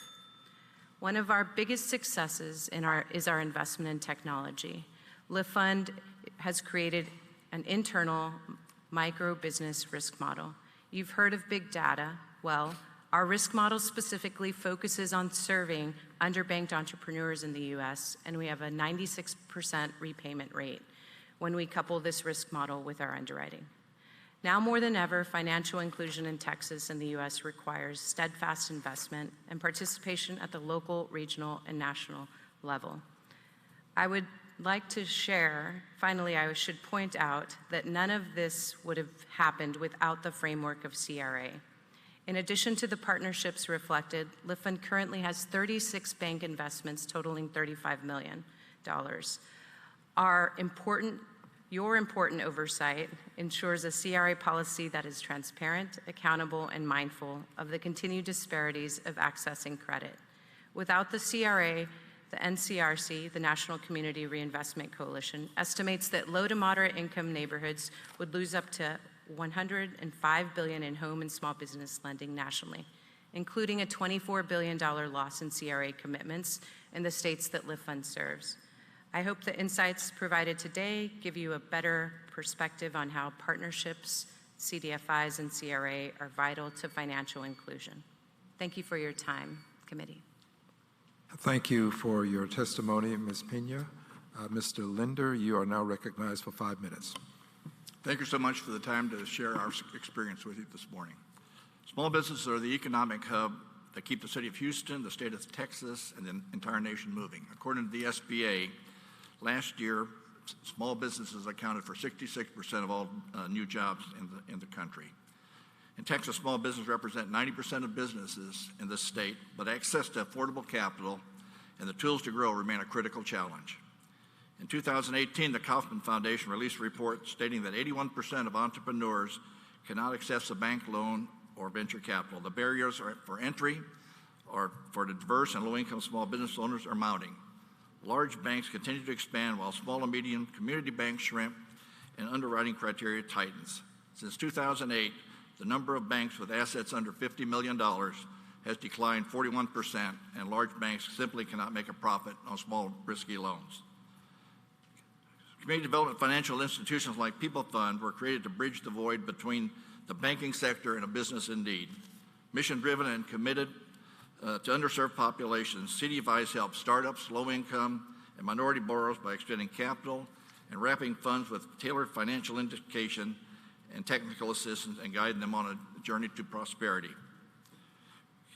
At People Fund, we have a minority-majority staff and a minority-majority board, and that's to ensure our programs, products, and services are responsive to client needs and that everyone has a voice at the table.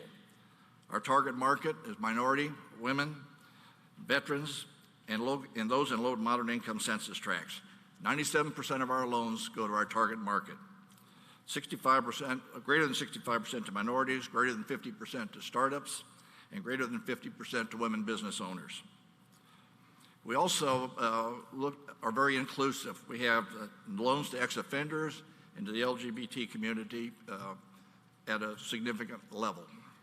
People Fund is a nonprofit founded 25 years ago and became a U.S. CDFI later on. We have all SBA loan products like Live Fund, the $50,000 on the microloans, $250,000 on Community Advantage, and 504s up to $5 million. We also have been very successful in competing for new markets tax credits. It's our experience that right now only 2 CDFIs in Texas have been earned new markets tax credits, and that's People Fund and Texas Mezzanine Fund in Dallas. These projects are really important because they go to nonprofit projects and distress census tracts that provide essential services and create jobs. We've received over $100 million in new markets tax credit, and $28.6 million have gone to 4 significant projects in Houston. People Fund is a leader in veteran lending with financial support from 2 national banks. People Fund began a national program to provide veteran business owners and spouses single-digit interest rate loans. Currently, 12 CDFIs have joined, and we cover 20 states and 60% of the veteran population. Although certified by the U.S. Treasury Department and SBA, CDFIs are not subject to the same regulatory oversight as banks. However, we remain accountable to our 48 organizations that provide us low-cost capital. We have greater latitude in our lending practice, and we can be agile to fill gaps that arise. For example, in the wake of Hurricane Harvey, 90 of our clients with loans from People Fund sustained severe damage. In response, People Fund made a conscious decision that under the circumstances, we would make loan payments for them with our capital for a period of 6 months. That was a game changer, and I'm happy to report that after that time, 88 of them are still in business, and one of them passed away, and one of them made the mistake of leaving Texas. One other thing that I think is really important is that we're collaborative. We work with Lift Fund, we work with all of the CDFIs in the country, and we think that that's important from a collaborative standpoint. We work together on dual projects, whether it be for people of color or whether it be for minorities or any other segment of the population. Despite the fact that most business that we lend to, in fact, all business that we lend to, don't qualify for a bank loan. We also lend to people with a temporary identification number, an I-10, as long as in this country. 2018 default rates, despite our risky loans, have been less than 1%, and I attribute that to the education, training, and the work we do as partnerships with our clients. Small businesses have the power to elevate communities, bringing in critical goods and spur future development and ensuring future generations of access to capital. CDFIs are the point of entry to spark this change. Thank you very much. Thank you, Mr. Linder, for your testimony. We will now recognize Mr. Johnson for 5 minutes. Congressman, and your committee for bringing this hearing here to Houston. I don't think that there is any doubt that discriminatory financial practices exist in minority communities, making it difficult to access capital for both homeowners and business owners in the creation and expansion of their businesses. The wealth gap continues to grow as home ownership declines, from a high of approximately 57% to currently 47%. In addition, minority businesses continue to struggle for much-needed capital for creation, acquisition, and growth. Major banks, for the most part, do not place bank branches in minority areas, nor do they actively offer borrowing opportunities to minority businesses. I believe one of the potential solutions to promoting financial inclusion and to strengthen minority communities is through the partnership of major banks with minority-owned banks operated and located in minority communities to provide those banks with additional capital to operate. Another potential solution to promote financial inclusion is to increase funding to community development financial institutions, CDFIs. About 3 years ago, I received the opportunity to serve on the CDFI on the board of directors for the Houston Business Development Incorporation, a CDFI nonprofit 501c3 corporation established to stimulate economic growth. I was familiar with HBDI, however, I did not fully understand the number of ways the organization was serving the community, which includes training and education programs for small business owners. Under this particular CDFI, under the leadership of Mr. Marlon Mitchell, who is the CEO, and Mr. Larry Harkins, who is the chairman of the board, HBDI started a program of buying abandoned and rundown properties in and around the Palm Center area, which is located in southeast Houston, and tearing these buildings down and rebuilding commercial and residential sites. This effort has played an important role in revitalizing this Houston corridor. Additionally, HBDI, as a U.S. Treasury certified lender, extends loans to small businesses.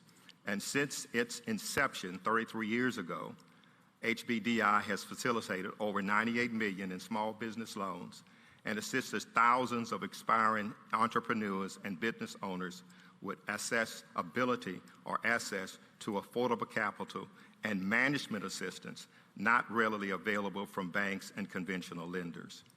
This particular CDFI has also successfully administered several government-funded non-bank loan programs designed to expand the capacity of small and minority business enterprises operating in low-income communities. Additionally, the corporation also operates an SBA certified development company, making SBA 504 loans up to $5.5 million throughout the state of Texas. The loan committee, which consists of professional, current, and former business owners, utilize the same basic business prudence that other banks do, but FDCFIs have the opportunity to dig deeper and to make loans that typically banks and national banks in particular would not make. Currently, this particular FDCI, the Houston Business Development Inc., serves approximately 5.5 in loans representing over 300 borrowers. The lowest loan is $3,000. The highest loan is in excess of $400,000. Because CDFIs have more latitude in reviewing community business and their needs, we feel that the increased capitalization of these proven organizations can make a huge difference in the creation and capitalization of businesses in the minority community. Thank you for your testimony, Mr. Johnson. Please allow me to introduce now Mr. Raymond Ordwan, President of the Board of Directors of the Brentwood Baptist Church Federal Credit Union. And we assure you that you arrived quite timely. We accelerated the program, so thank you for coming, and we greatly appreciate hearing from you at this time. You are now recognized for 5 minutes. Good afternoon, and thank you for the opportunity to testify today on this very important subject. My name is Raymond Ordwan, and I'm the board chairman of the Brentwood Baptist Church Federal Credit Union here in Houston. We are a small credit union currently with 833 members, which was formed in 1992 by our church, the Brentwood Baptist Church, and we are a low-income designated credit union. We currently have total assets of $1.2 million. We have not entered the real estate and mortgage lending business, but we do offer automobile financing, share secured loans, signature loans, and secured debit cards to our members. Our credit union was formed to provide the availability of financial services to our church members. At that time, in 1992, most members had proximity to a financial institution near their jobs, but there was no particular institutional loyalty, and most members complained about cold, impersonal, and insensitive way that they were treated at banks. Our credit union worked diligently to provide our members with a fair and convenient place to save and borrow money. And although we do not currently handle real estate and mortgage loans, We know that the basic rules of credit extension are involved in all types of lending. Equal access to mortgage credit for minorities remain a serious issue. The Fair Housing Act makes it unlawful to discriminate in the rental or sale of housing or to impose different terms and conditions of a transaction based on race, color, religion, national origin, and gender. To avoid mortgage discrimination, minority borrowers should shop multiple lenders. Not only will that help you to find best mortgage interest rate, but it could also identify lenders that are discriminating with higher rates or a lack of access to capital. If lending discrimination is suspected, the following are several other potential solutions that one should consider doing. First, contact the lender and enter a complaint.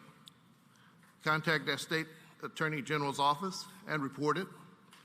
Consider retaining a local attorney. File a complaint with the Consumer Financial Protection Bureau and the Department of Housing and Urban Development. Research and read reviews in an effort to find a better lender. One should also check that their chosen lender is committed to federal anti-discrimination laws. Most good lenders announce this in the disclosure section of their website. Fortunately, although many of the banks in the U.S. have exhibited discriminatory tendencies, many minorities are finding success with online banks, where they find the color of their skin is less of an issue. Like many community banks, MDIs face difficulty accessing capital markets and competition from larger banks. In the aftermath of the most recent financial crisis, despite moderate improvements in earnings and capital levels, MDIs continue to struggle with compressed net earnings. In many cases, compounding MDI challenges are effects of economic hardships on MDI customers, many of whom reside in low or moderate income communities. In 2013, the Federal Reserve reaffirmed its commitment to MDIs in its Consumer Affairs letter, Federal Reserve Resources for Minority Depository Institutions. This letter also discussed technical assistance that is available to MDIs through the Federal Reserve's Partnership for Program Progress, a national outreach effort to help MDIs confront unique business model challenges, cultivate safe banking practices, and compete more effectively in the marketplace. This concludes my report. Thank you. You have one additional minute. Well, I'm all done with the... Thank you for yielding back your time. The chair will now recognize members. Each member will have 5 minutes to speak. Ms. Tlaib, the member from Michigan, is now recognized for 5 minutes. Thank you so much, Chairman Green, and thank you all so much for being here to talk about something that I think is incredibly important in our country. I know in my district, in the 13th Congressional District, we've lost more black home ownership than anywhere in the country. And so this is an incredibly important issue. Community Reinvestment Act came up at our field hearing in the city of Detroit as well. Just a yes or no, do you think CRA is working now? Yes, absolutely. You think CRA is working? CRA is working for our communities. Yep. I think the strength of CRA is its flexibility, and I think it's also the weakness of CRA, so I think it could be improved from where it is I'm going to follow up with you on that, Mr. Smith, in a minute. Yes, I agree. Yeah. It could work better. It could be improved. Okay.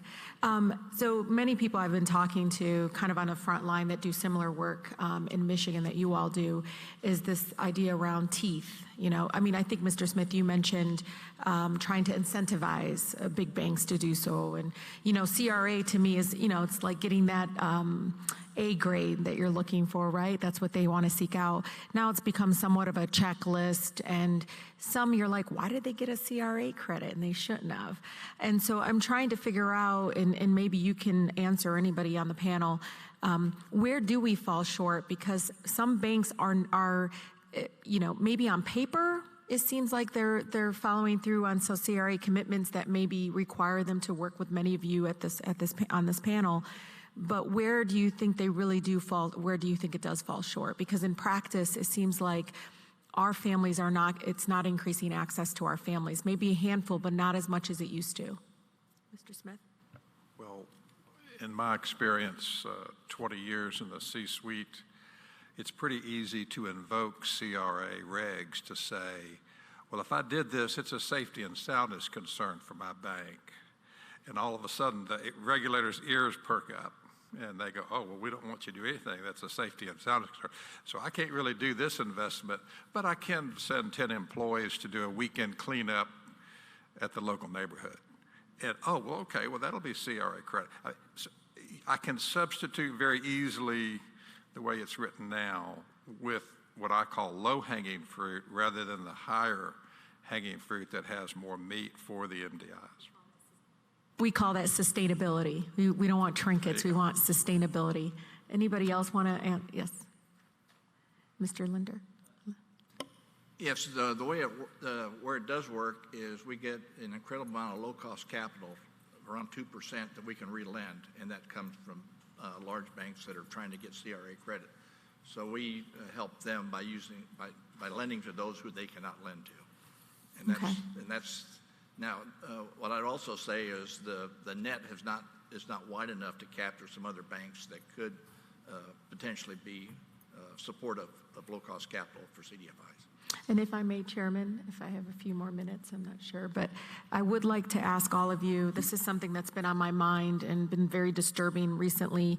The Department of Housing and Urban Development announced it would rescind enforcement of the 2013 disparate impact rule, a standard which is so central to the framework of the Fair Housing Act, which really ensures families are treated fairly with no discrimination, trying to secure housing and housing-related activities and services. Many of you, probably within your agencies, within your banking institutions, have folks that work on these specific issues around access, not just the lending arm, but can you talk a little bit about what this would do to your work on the ground when we can, and this is the only place, by the way, the Civil Rights Act has been watered down by the courts left and right. I mean, we now have to show a higher threshold of intentional discrimination versus disparate impact, and we were going to try to restore that. I hope all my colleagues support my bill when I introduce Justice for All Civil Rights Act. But in this instance, them trying to do it in the regs in this way, how is that going to impact your work? What do you think this would do to the people you serve? So this is a deeply problematic development. No one gives you a certified copy telling you that they've discriminated against you. And so many fair housing arguments and other civil rights arguments have to be made on the basis of what the impact is.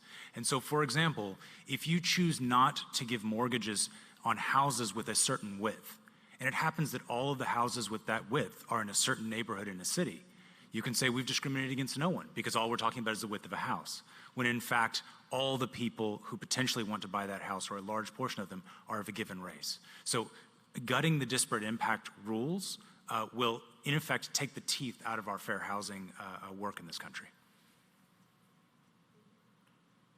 The gentlelady yields back. The chair now recognizes the gentlewoman from Texas, Ms. Garcia, for 5 minutes. Thank you, Mr. Chairman. And I wanted to start with Ms. Pena and sort of a follow-up question to my colleagues' questions about the CRA. As a representative of CDFI, how can the CRA be improved? I noticed you said it was working. A couple of people said it needs improvement, but specifically to get them to focus on investment in investments in the communities of color, particularly when it comes to economic development. Sure thing. So one of the things there's several things, but the first would be that, as Gary mentioned, just expanding the network and looking at what assets are required to participate in CRA and thinking of that approach. Another area that, as you all know, is evolving is just online lending. And so we have a whole new arena of lending online. So thinking about how they should be participating in oversight is also Tell me what you think. What do you advise us? They should be complying just like banks? I think that there's probably more investigation and thought that needs to go into it, but I do believe that based on our experience and what we have done in refinancing some of these deals, that there should be some consideration of fair lending opportunities to specifically address financial inclusion. So I think that in terms of where we've seen the biggest challenge for folks who enter into merchant service accounts or do quick online loans is that there is a high interest rate and it tends to be asset stripping. Another element, as you all know, native Texans is just predatory lending in general. That is not addressed through CRA, but we see that as a challenge as well. As it relates to CRA, in terms of sustainability, we think that the SBA 7A guarantee program provides a model where if there were more guarantee programs potentially, you would see more capital flow in allowing an organization like Lift Fund to provide more capital with the purchases on the secondary market. I know there was a reference earlier to secondary market purchases from a home perspective, but the wood forest example that I gave, the average loan size is $13,000. And so really thinking about how do we approach a way that allows us as CDFIs who know our client base and provide more than just capital, but empathy, guidance, really a hand and a journeying experience for folks so that more banks would invest in us. So I think looking at guarantee programs is another solution for us to really open up more capital to the clients that we serve. Right. When did you start your partnership with Wood Forest? That has been in place now for 3.5 years.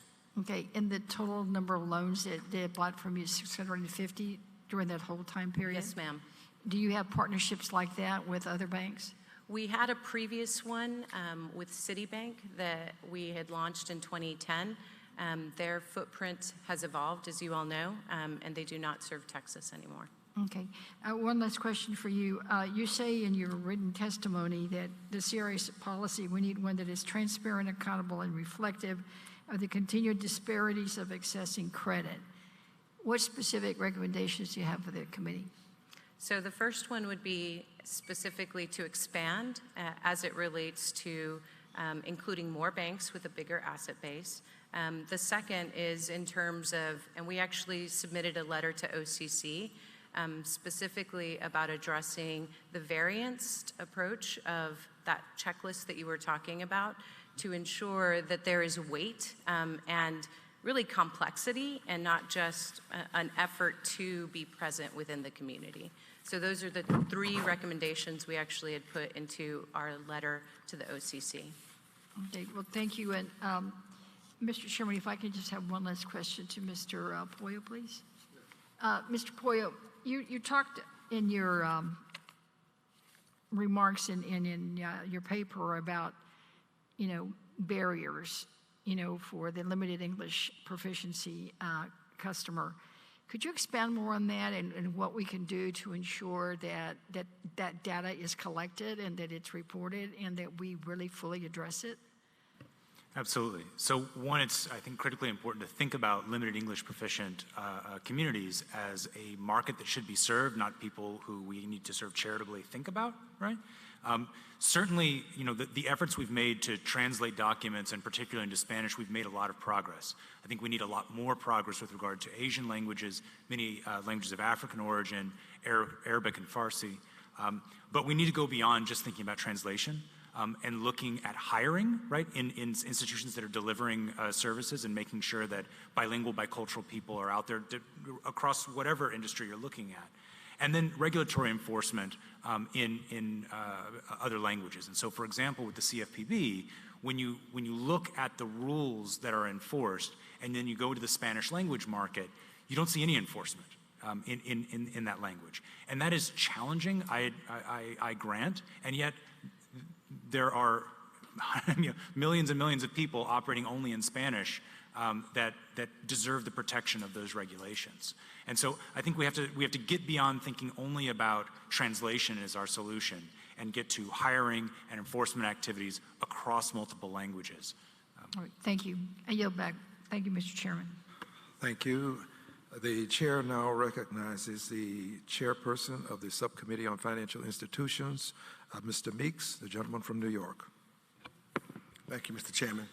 Let me start with Mr. Pollo. You indicated in your testimony, as chair of the Financial Institutions Committee, we had a hearing not too long ago and we discussed at length the seriousness of the concerns that I think that you talked about. That's where the OCC go-along position as opposed to working with the feds and the FDIC. The Fed appears to have taken a more thoughtful approach, in my opinion, and we have consistently encouraged all three regulators, including the FDIC, to coordinate their efforts and for them to move in lockstep.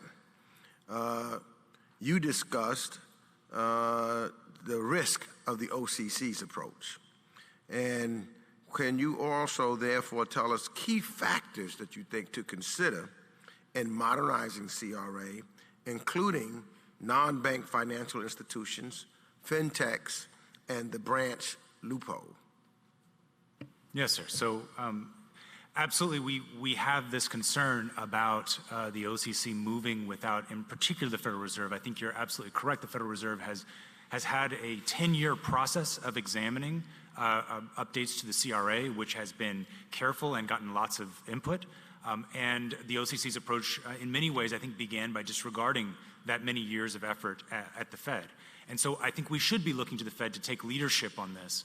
Some of the early statements by the Comptroller of the Currency about his intent with regard to CRA when he was first confirmed, he's not been repeating them lately, but we're very concerning about where that started, right? But I think that we need to look at a couple of key issues. You mentioned fintechs. And both with regard to CRA and with regard to fair lending practice, just because you use an algorithm to discriminate doesn't mean you're not discriminating, right? And so the same laws, if we are doing banking, if we are doing investment, and we have laws that cover the banks and create a level playing field among banks, we cannot allow the legs to be taken out from under institutions that are regulated by organizations that are going out and doing things like, for example, rating whether someone should be lent to based on their social network, right? These are things that are deeply concerning, and because it's a new technology doesn't mean that new kinds of discrimination should be things that we're okay with. I also suggest that expanding the applicability of CRA helps to broaden that level playing field. I think banks, regulated banks, have a legitimate concern when they say, well, there are people doing mortgages and there are people doing, large credit unions that are doing the same business we are, and yet they're not covered. Fair enough. Let's bring everybody into the fold and cover financial institutions that are competing with regulated institutions in the mortgage market in particular into having a CRA obligation. Thank you. Mr. Smith, I've been working on some legislation to promote minority bank, which have been disappearing at an alarming rate in my district. In fact, we've got banking deserts that are there.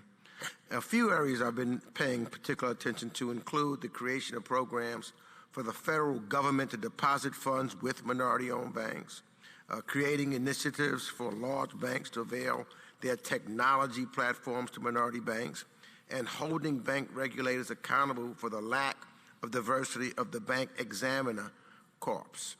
Can you please speak in regards to those items, those issues, and any other areas that you consider critical to help promote minority banks?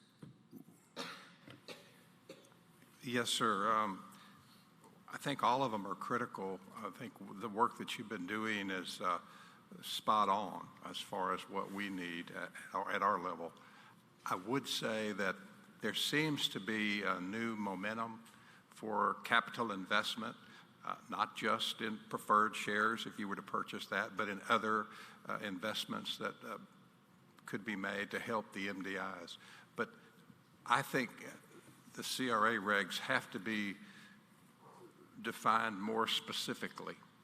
in areas of assisting MDIs. It's not the only thing that CRA is talking about, but in that section that deals with MDIs and credits, that needs to be specific and more detailed. We have, in addition to their involvement in us, we have things that we need the big banks' help on that are our loans. And I'll give you a great example. There's an Invest in Atlanta right now that the city of Atlanta is looking at some $40 million. They want to have, as part of their regulation, a minority bank to be the lead. They understand that the minority bank can't do it all. So I have to have a big bank partner in order to do and participate in this Invest in Atlanta. Same thing in Houston, same thing in other cities where we are. If we want to participate in a larger program that's maybe government or city-based, I need a big bank to be a partner with me, and we can bring them in and share that. So my other question would be, you know, I found in certain communities where you don't have access to banking or banking services, this is where the payday loans come in. This is where the pawn shops come in, et cetera. What could we do? What kind of legislation, what do you think that we could do as members of Congress to help the small minority bank, the bank that's in the community, to put these payday loans out of business by getting folks back into regular banking? What do you think that we can do? What are we missing to make that happen? I think it goes back to the regulations. In other words, let's incentivize the big banks to give us programs that we can deploy. They don't have the means to deploy, but we can deploy in our neighborhoods, city block after city block. Community Reinvestment Act on the street where the rubber hits the road. We can have it in community meetings. We can get the word out through our customers in a mail out. We can get the word out to our prospects by advertising in the paper that we have a loan program that is designed to take out the payday loan, for instance. But that program has to be backed by dollars. That program has to be backed by meaningful participation with a larger institution that would help do that. It's just one example. You could go on and on, whether it's car title loans, whether it's non-bank small business loans. These are at 18%. It's choking the business itself out of existence. And if I have time, Mr. Johnson, I'd like to ask you, we yesterday had the opportunity to see the extraordinary work of you and your development company and how you've turned it around to make a difference. I think that you indicated that to a large extent that you've done so without the aid of HUD or federal dollars. Is that correct? Well, in most of the developments that we've done in Corinthian Point, we did it without the aid of federal dollars. We did have federal dollars in the independent living facility. We had a grant through home funds through the city of Houston for $3.4 million to go with the mortgage loan from Trustmark Bank for $6 million to develop that particular site. So the individual who has a business like you, because I know in New York, there's very few African American developers who have equity in the land and are able to build. And many of them come to me, they say they lack access to capital so they can grow and develop. What would you recommend that be done so we can create more developers such as you and entrepreneurs who are hiring folks and making a difference in people's lives? Well, capital is extremely important in real estate development across the board. Listening to all of the various organizations, major banks, when we were doing the project for the nonprofit in Corinthian Point, most of those loans were made through the major banks. We could not utilize the smaller banks for that. And that's why one of the reasons that I mentioned that, and I continue to hear from these gentlemen, there's just a tremendous need for capital. The smaller banks need more capital. In order to do most of these deals, we've had to go to the Chase, to the Wells Fargo's, to the Amegy banks for these type loans. When we go to the smaller banks, the capital is just not available. The gentleman yields back. At this time, the chair will recognize the gentleman from Missouri who happens to be the chairperson of the Subcommittee on International Development and Domestic Monetary Policy, Mr. Cleaver. Thank you, Mr. Chairman. A number of you have at least touched a little on this issue. I represent Missouri. I always like to tell people I represent Missouri because they'll ask me how are things in Kansas, and I haven't been there in months. But one of the concerns I have is that we have an agricultural component to our economy that depends on $80 billion of Missouri products being sold around the world, the most significant of which, in terms of revenue, is soybeans. The tariffs are wreaking havoc all through the state of Missouri, whether you eat soybeans or not. We just had an announcement yesterday. Cerner, one of our large companies, probably with 25,000 people across the globe working for them, and they just announced a big layoff in Kansas City. And of course, you know, that's the home office, so I'm nervous about what can happen. And we just ended the longest, well, maybe not ended, but we are experiencing the longest economic expansion in U.S. history. I'm wondering what you believe, and I'm interested seriously, the Fed can and should do at a time like this, understanding that you know that one of the mandates is, of course, making sure that employment remains steady. And how can that happen if we are beginning to see layoffs happen around the country? And so I thought maybe I could raise this issue to the intelligentsia, and then I can tell the chairman of the Fed what he should do. Thank you. Thank you, Congressman. You're bringing up an incredibly important issue that's obviously particularly relevant here in Texas and for low and moderate income people. So this administration's erratic approach to trade and immigration policy have created some real significant headwinds, and we're seeing that, right? And I'll point you to a recent interview that was done with the president of the Federal Reserve Bank of Dallas at Jackson Hole, and was asked about these issues. And in his words, he talked about that trade and immigration policy are right now the fulcrum of the economy. It's what it's going to turn on, right? And we're seeing that happen. And his concern, stated, was that monetary policy is not going to be enough one way or another to overcome that. That is to say, the headwinds created by a very strong trade and immigration policy heading in one direction, monetary policy can't solve everything, right?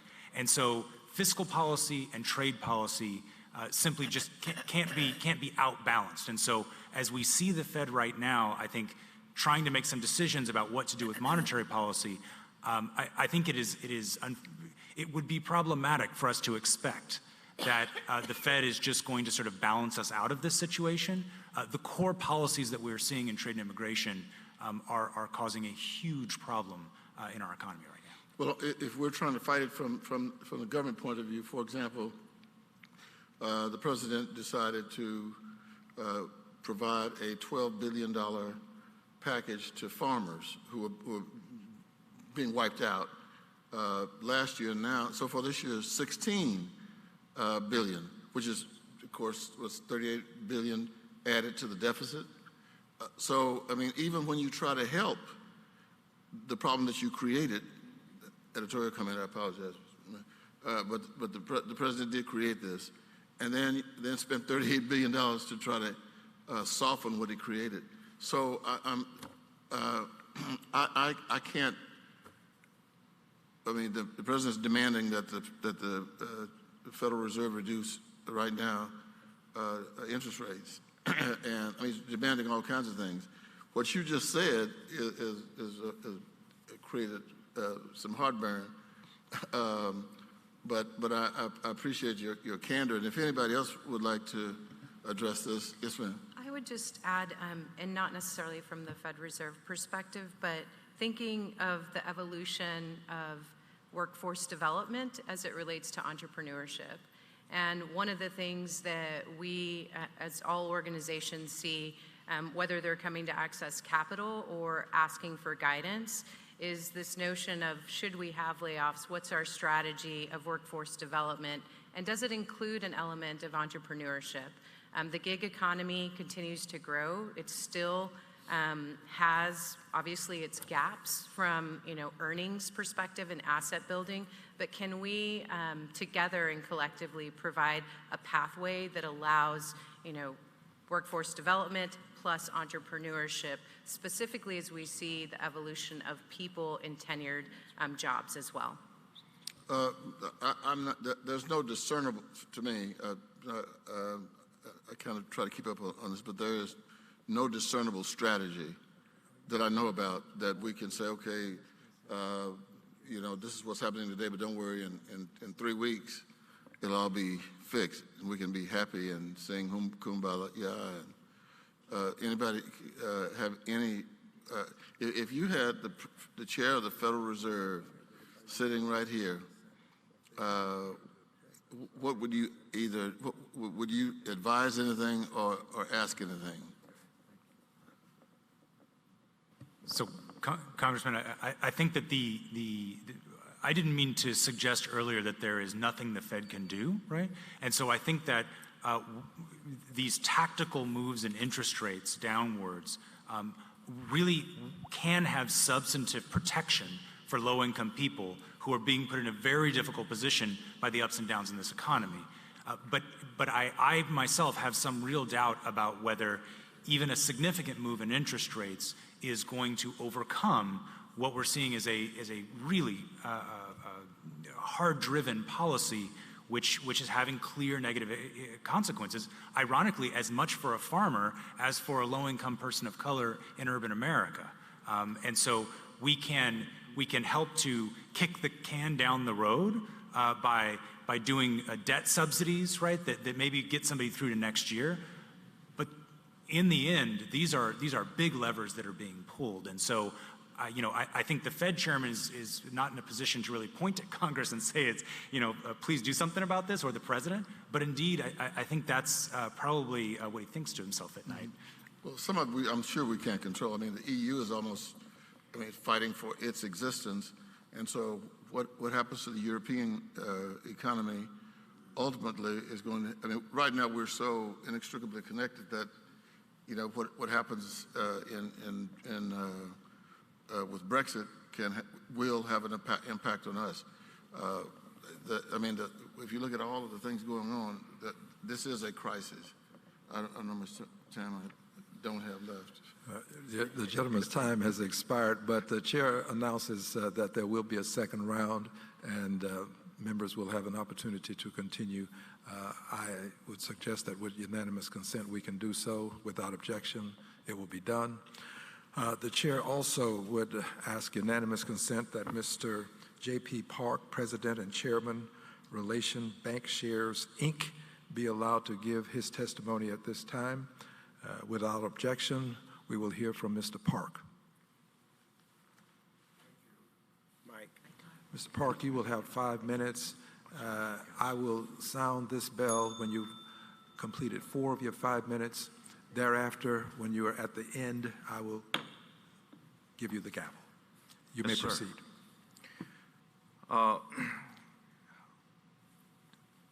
One of the potential solutions of the first panel issues is to increase numbers of minority depository institutions and the community development financial institutions. Recently, the numbers of minority depository institutions and community development financial institutions being disappeared by M&A are much bigger than the ones of minority depository institution and the community development financial institutions newly being occurred. Under this current situation, new startup minority depository institution or community development financial institutions critically experience difficulties raising initial funds covering capital and all other costs, etc. However, in reality, new startup MDIs, CDFIs are mostly excluded from investment companies and the bankers' bank to get some financial support for initial forming stages. This means that there are many financial difficulties if forming groups do not have enough funds to cover by themselves. In addition, some MDIs, CDFIs, which are certainly grown in bigger scale by M&A, tend to dominate minority banking markets and to deteriorate its environment. How to resolve these issues of MDIs, CDFIs? It is to increase numbers of MDIs, CDFIs to a certain degree which can be taken in current markets. To promote more numbers of MDIs, CDFIs, government should support how new startup MDIs, CDFI groups can have easier access to knocking the doors of investment companies and the bankers' bank. The gentleman yields back his time. The chair will now recognize himself for 5 minutes. Thereafter, we will have a second round, and each member will be given a liberal amount of time, I might add, for the second round. Let me start with this premise. We have approximately, and I've just been given this information, 92.5% of banks that are capitalized at less than $1 billion in assets. 92.5%. I believe that this committee, and I speak for a good many persons, perhaps not all, would like to do something for the 92.5%. The 92.5% that, as Chairman Meeks has indicated, did not have any impact on the financial crisis that we suffered in a negative way. They were not a part of the problem. We'd like to do something to help the 92.5%. However, whenever we try to extricate the 92.5% from the others, the some 7%, we run into a problem because the larger institutions seem to be holding the smaller institutions as captives. And it's difficult to extricate them from the larger institutions. It's difficult to get them to go on record and make comments that would be, in their opinions, I'm sure, adverse to their best interest, because we've already promulgated laws, regulations, rules that allow them to associate with the larger institutions to grow. So they're in a very precarious circumstance. It's enigmatic, to say the very least. So the question becomes, how do we deal with the smaller institutions? 92.5% of all banks under $1 billion, how do we help them? Well, I have learned in my brief time in Congress that we can do almost anything we want if we get 218 people to agree. When we had the financial crisis, we went out of our way to save the big banks. We went out of our way to lend them money. We went out of our way to almost give them money. We didn't give it to them because they all repaid the money and we made a profit. But we can do almost anything that we want. So the question is, what do we want to do to help the smaller institutions that are becoming extinct? What do we do to help them, especially the good number that we finally have left that are minority owned? How do we help them? Well, here's a thought. What if we, the members of Congress, decided to establish a means by which a credible bank under $1 billion, credible bank, high ratings, no negatives, great with CRA to the extent that a small bank can be great with CRA. What can we do to help them? What if we decided that the government will lend them dollars the same way we bailed out the big banks? If we can bail out the big banks, why can't we assist and aid the smaller banks who are suffering as a result of what occurred when we had the downturn in 2008? There ought to be a means by which we can do for the small banks who are suffering now through no fault of their own what we did for the big banks who were part of this, not all of them, you won't find one that will admit it, but not all of them who were a part of this downturn. So I'm going to look into legislation. I can't guarantee you that it will pass, but it's a part of my responsibility to be a part of the avant-garde with legislation, cutting-edge legislation. I'm always living on the edge, it seems, and I don't mind being there. So let's talk about this.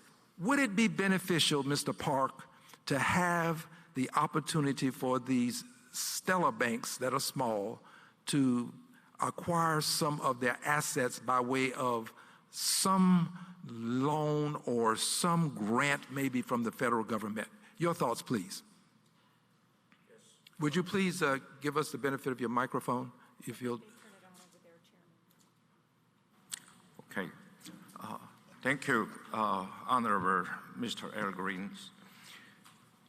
This is the testimony I just made is exactly what I am facing the situations.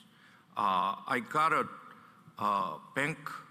new bank approvals, and I need to close buying bank by next week. So this is totally minority target bank.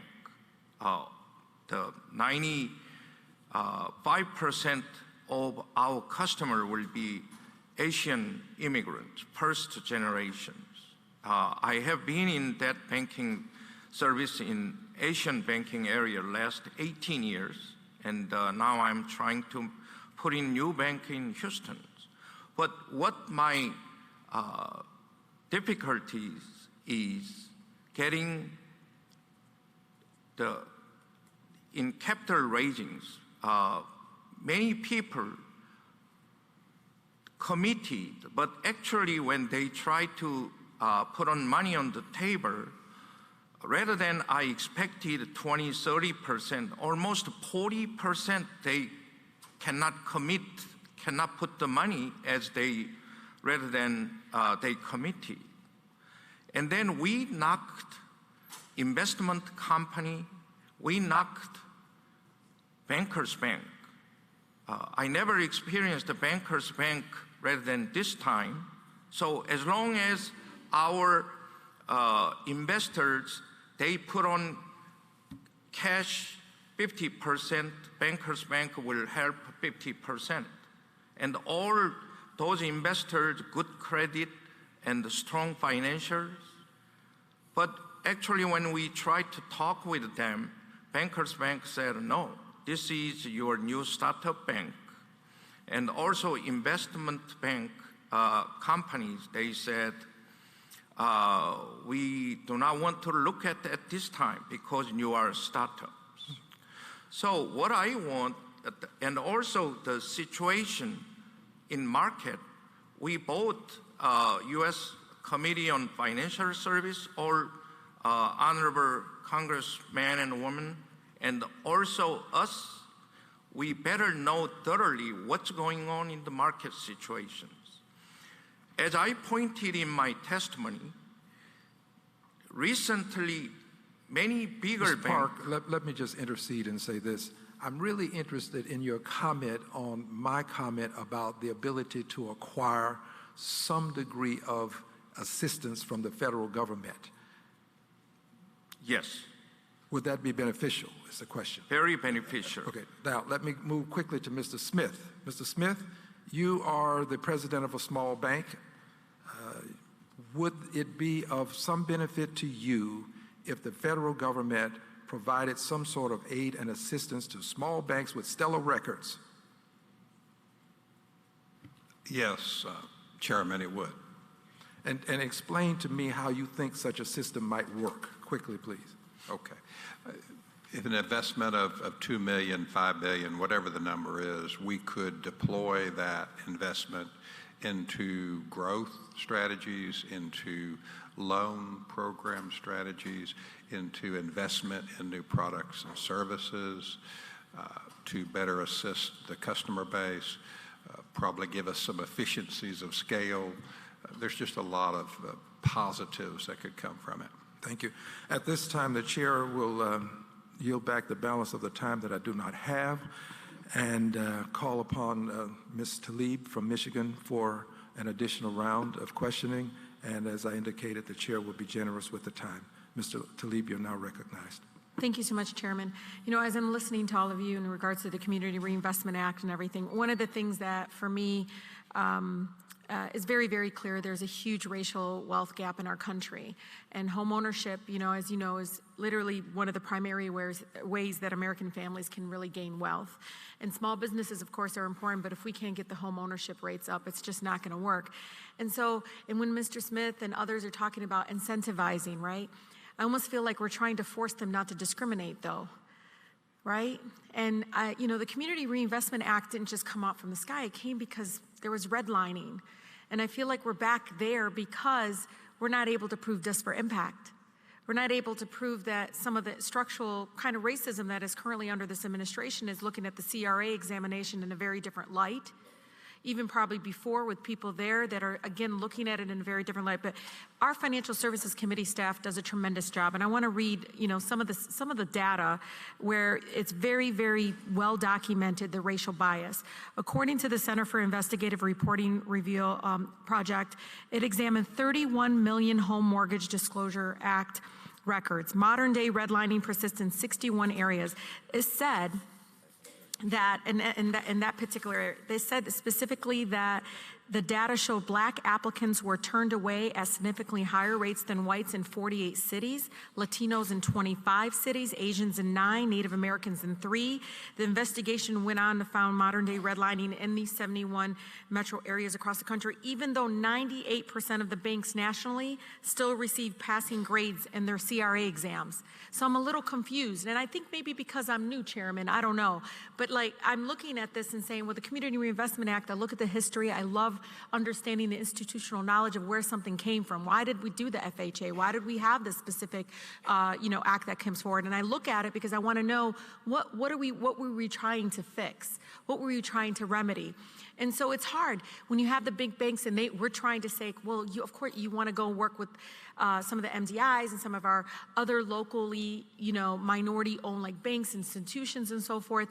But how do we stop basically the disparate impact? How do we stop that the practice in itself within these institutions are discriminatory? We're never going to find emails that say don't lend to Black people, but you know what we have found?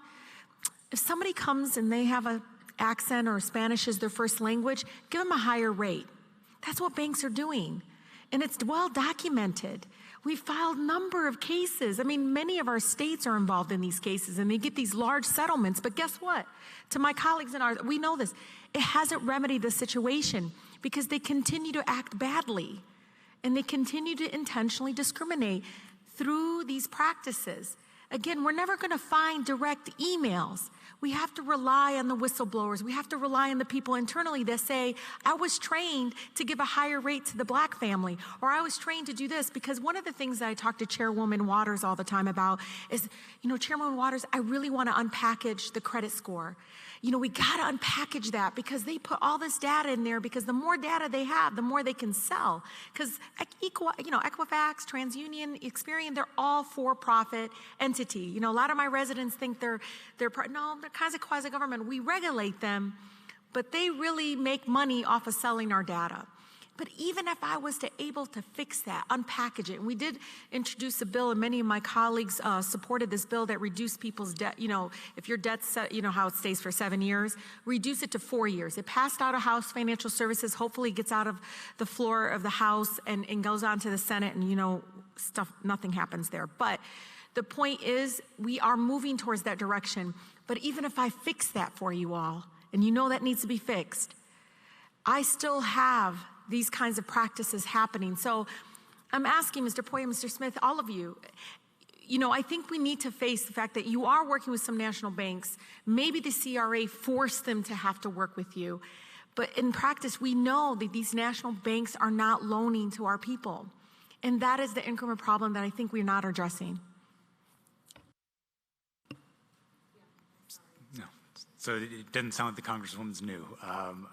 So, you brought up the words teeth earlier when you talked about this. And the interaction between fair lending exams and CRA exams, if you keep them in separate silos and other sorts of exams, and you say, well, we've got a problem here, but you're doing great over here, right? And so it's very rare, while our regulators do have the ability and the discretion to take results in one place and have it affect another, it is rarely used, right? Because they get a lot of blowback on that.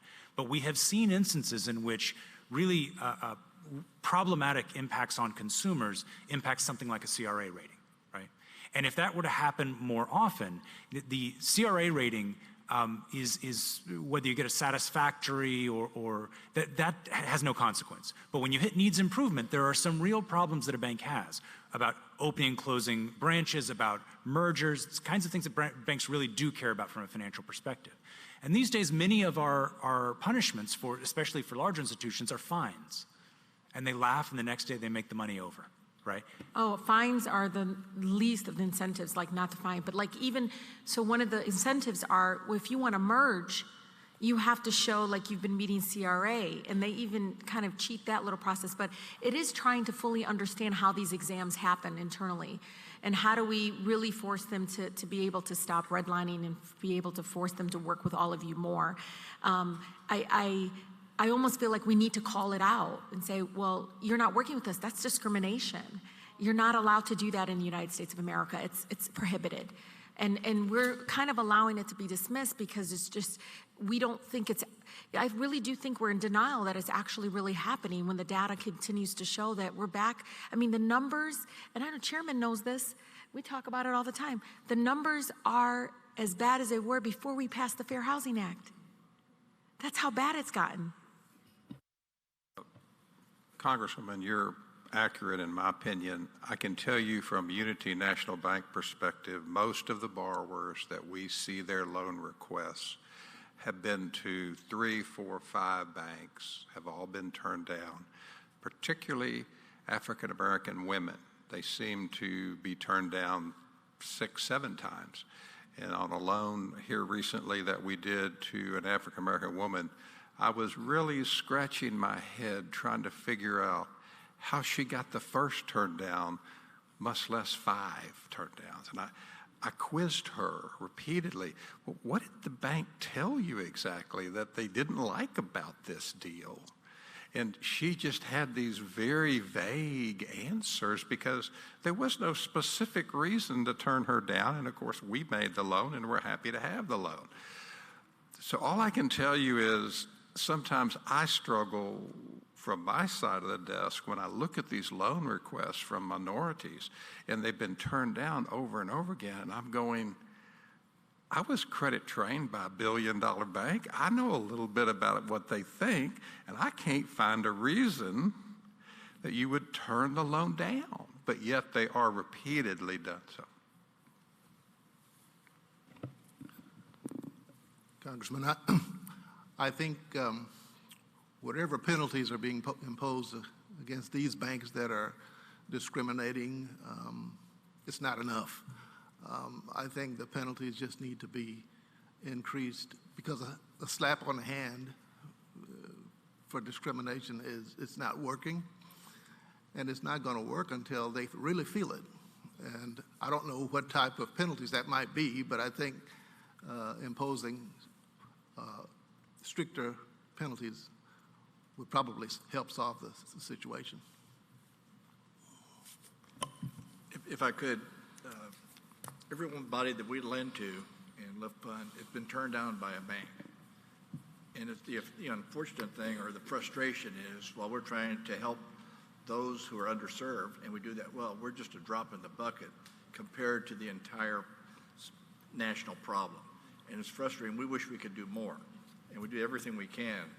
Everybody here at this table that's in a CDFI role, we embrace the underserved because that's our purpose in life is social economic justice. But the frustration is we cannot do as much as we'd like to. And as I said, the problem is so overwhelming. And there's a frustration on our standpoint that we couldn't do more. Gentlelady's time has expired. The chair now recognizes the gentlelady from Texas, Ms. Garcia. Thank you, Mr. Chairman. And I must say before I start my questions that when I heard you speak about the bailout of the big banks and why we haven't focused on bailing minority banks or providing some sort of assistance, I had just said the very same thing to my colleague from Missouri because as I've watched things, especially after the financial crisis, it looks like the big banks got better, but the smaller banks and minority banks didn't really do much better. In fact, I think some of them have not done well at all. You can count on me to support your legislation, and if you need an original co-sponsor, I'm here to serve, sir. We should move forward with that. Chair accepts the offer and believe that all of the members will work together with us to get this done on this panel. Thank you. And I wanted to start with Mr. Pollo. To strengthen the minority depository institutions, the National Bankers Association has called for enhanced incentives for majority-owned banks to make CRA-qualified investments in the MDIs. Has your organization had any discussion or any preliminary working agreement with the National Bankers Association on what that might look like to make sure that whatever they support is already inclusive and representative of what your membership may want to see happen? So we have not had any discussion with them about what that could look like. I think the suggestions about increasing the specificity and the CRA regs around MDI investments is a good step. But I will say that it is at an entirely another level what the chairman was talking about, the idea of linking a favorable credit window to metrics of lending by MDIs. Banks that are delivering to low and moderate income communities and to communities of color, actually linking to a credit window with lower cost of capital is, from my perspective, not avant-garde. It's prudent and it's effective. And so while I think it is important that we look at some of these regulatory steps because maybe they're more achievable, I think that this is the sort of thing that really changes the game. Right. I get my concern is that when we look at these things, if we're not at the table from the beginning, then once again we may be left out. And I know another subcommittee that I serve on, actually it's a task force, we look what happens with modern technology, the algorithms and the matrix that are designed into the computer systems before we even get started. Again, if we don't have people that know our communities that are sensitive culturally or bilingually, they'll just design something that's just going to continue to discriminate. So I think it's important that we look at that. So has your group or anyone else at the table with your national groups, have you all started really working with the folks that designed this software? Because we're seeing more and more technology in the banking systems and all financial services. I had the privilege of serving on the Community Advisory Council for the Federal Reserve and advising the Board of Governors on issues including fintech, and have advised some larger banks in their no longer early stages of developing these things. And one of the fundamental places we have to start with fintech is discrimination in, discrimination out, right? And one of the real concerns that we have is that in the fintech space, you have an even more fierce protection of code, right? Of what is proprietary code. And so creating a black box in essence. And what is in that black box is deeply meaningful, and the speed with which machine learning can now move you to deploying capital, right? Instead of deploying a product over 6 months, it's deploying over 2 months, right? And in that case, you can't catch a runaway train. And so we're very worried about the use of fintech to really put out products before they've been well tested across markets, because oftentimes they're using credit scoring data and other data which is representative perhaps of a portion of our population, but not our entire population. And so I think your concern and oversight in the area of fintech is incredibly important. Thank you.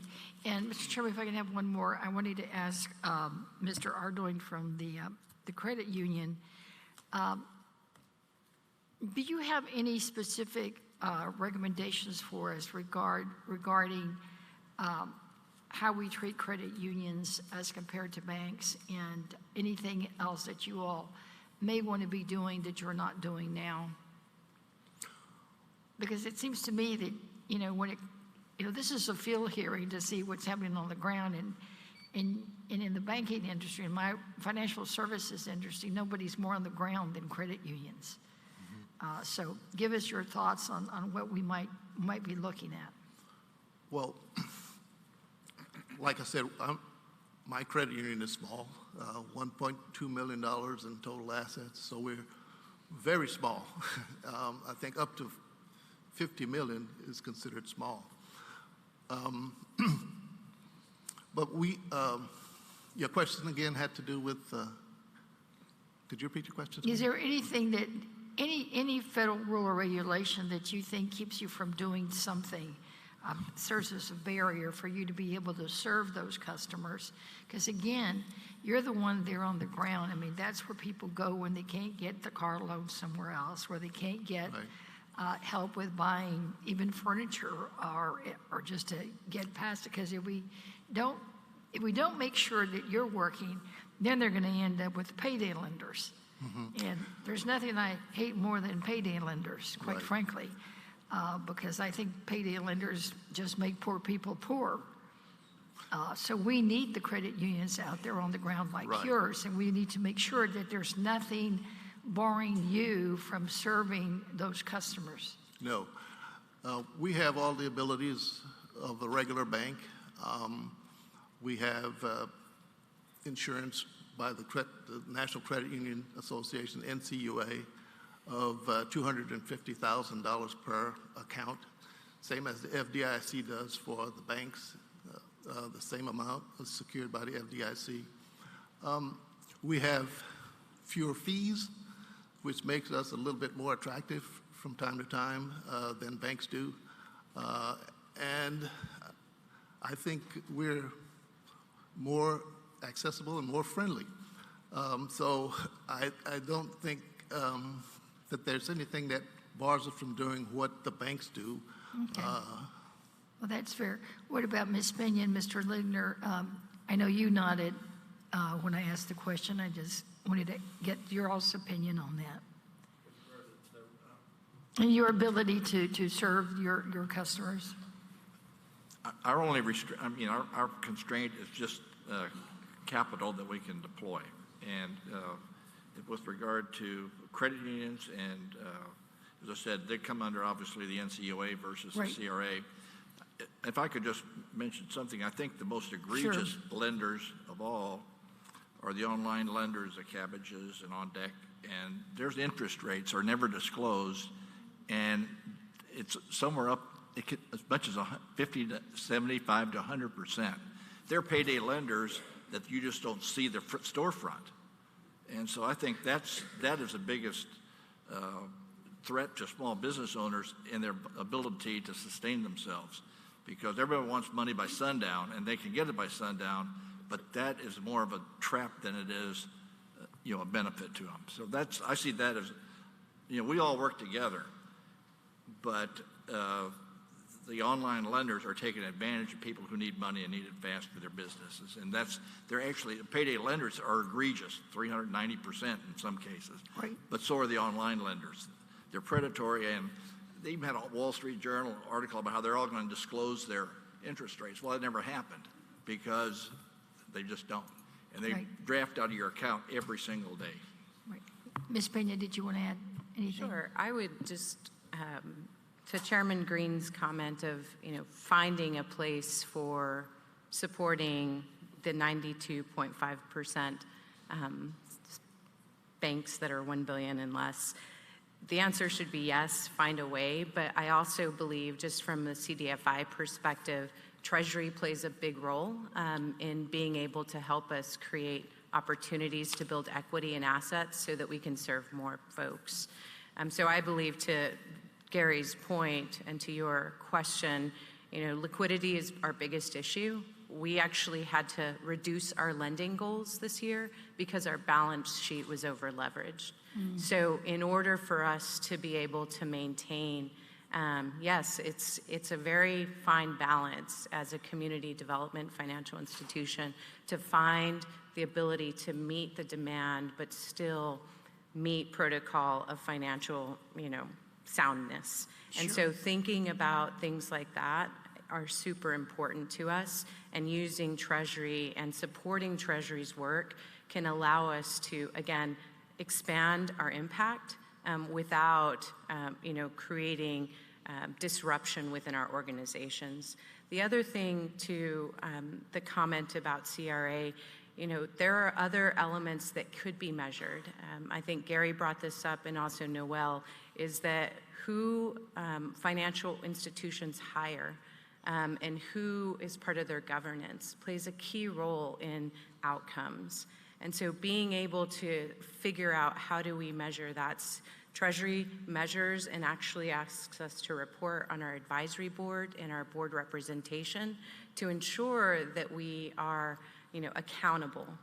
And so I think that's important. As it relates to technology, so right now, Lift Fund is partnering with a credit union in building a microloan program that can meet the needs for credit unions and take our understanding of microlending to the next level. So I think there's great partnerships that potentially can happen, and actually that partnership came through Treasury as well. So it's not enough, as Gary's mentioned, but I do think that there are certain things that could be enhanced, including just helping us with our liquidity to serve more people.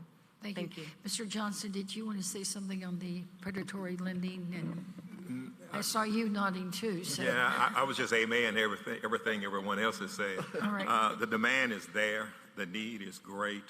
And we're all saying the same thing. We need capitalization. We need the funds to do a better job. The demand is just tremendous. We're on the ground in the community, and so many of the large banks are not. So I think increased funding to these organizations is the number one thing that we need to kind of focus on. And I love your idea, Chairman, in reference to if we could help the larger banks in their time of distress, we should be able to help the smaller institutions in their time of distress, which is now. Thank you, and thank you all for what you're doing. I yield back, Mr. Chairman. Gentlelady yields back. The chair will now recognize the chairperson of the Financial Institutions Committee, Mr. Meeks from New York. Thank you, Mr. Chairman. I'm somewhat sitting here and frustrated, to be quite honest with you, because it seems as though we're not moving in the directions that we should move to get things done. I'm intrigued by Chairman Green's thoughts and look forward to working with him on it. To me, and maybe somebody can tell me where I'm wrong,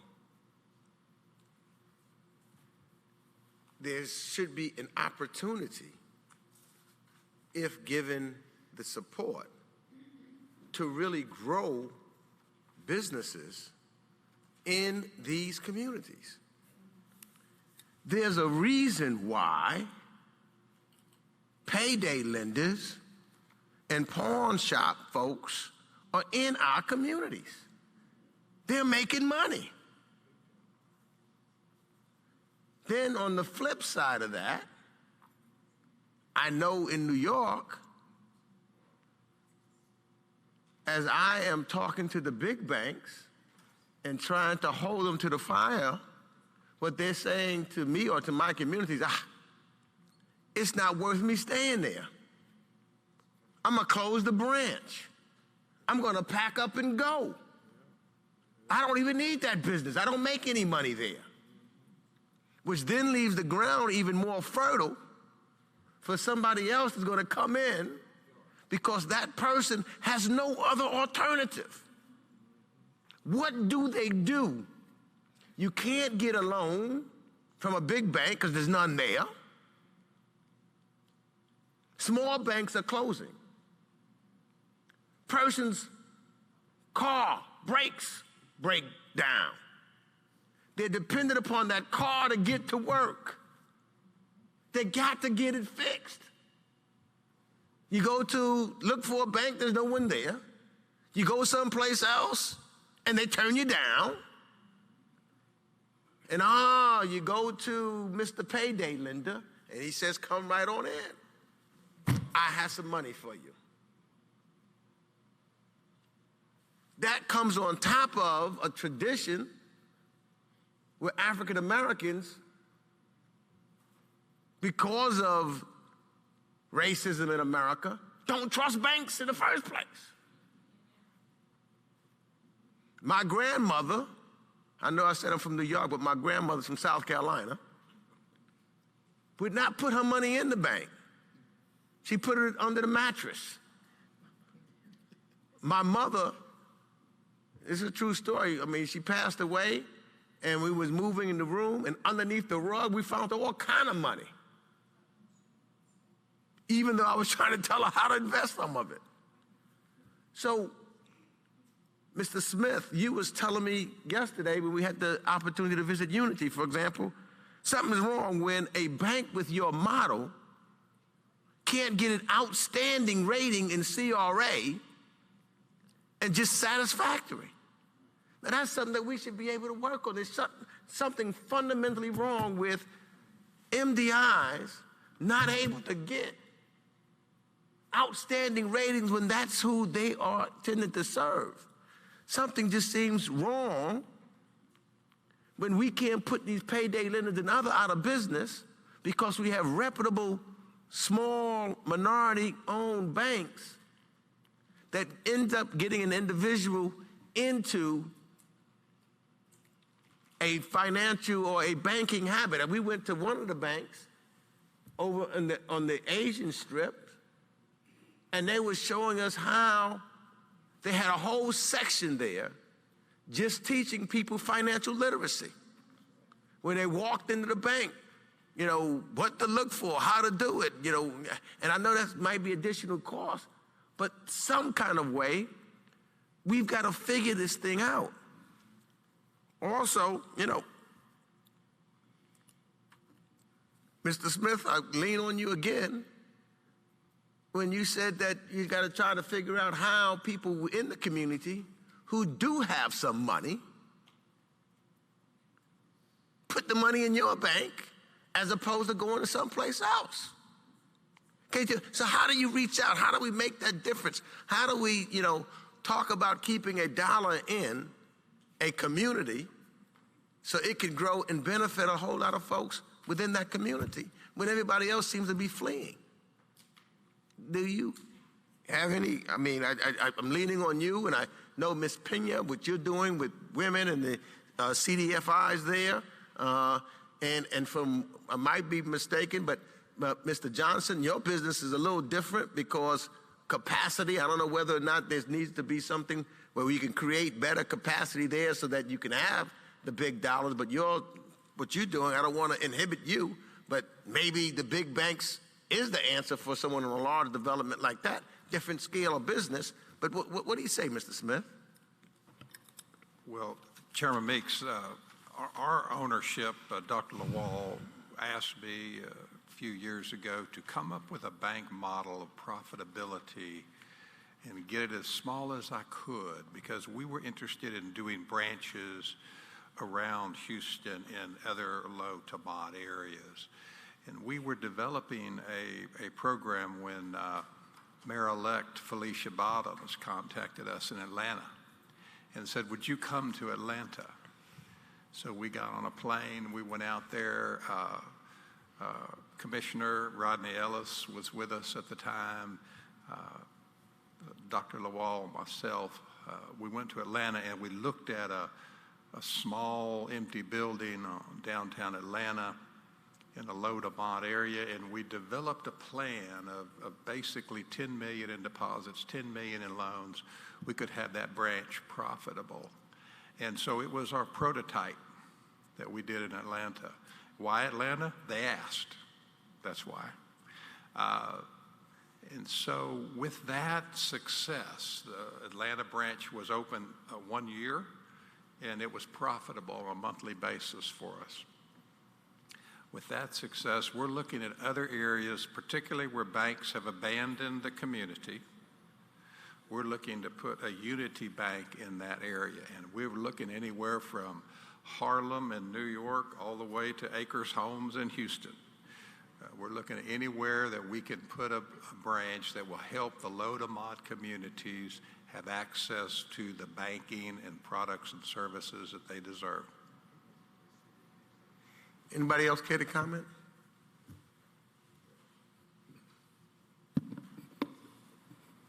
I totally understand, Mr. Mix, your comment, but banking business is, in another sense, risk-taking business. So we should have responsibility for CRAs, etc., from regulators always say. And also, the bank is private company that owns, so we should pursue profit too.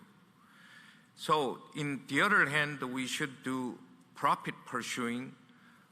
Also, in the other hand, we should follow the rules or the regulators' exams. So, for example, SBA loans, they ask us to do a lot of SBA, especially small express loans less than $350,000 for lower income people. But lower income people have a very bad credit, and our guideline do not meet what they have. So actually, government people, regulators urge us to do more to the minority people, lower income people, but actually examiners comes, they just try to apply the same rules, regulations for some other very the normal guidelines. So under this way, the bank really have a problem to follow, to stretch. Bank does not want to take that much risk. So regulators should have some kind of a different guideline. For example, a bank have a strong minority target loan programs or some special products. And then they might have some more default loans. So when examiner comes, they should understand. But mostly what regulators, what they say to urge some more for minority, lower incomes. But examiners, totally different people comes, we don't care for that. So that kind of, please understand, banking business is a risk-taking business. So some kind of a risk when we take for lower incomes, that should be considered in exams.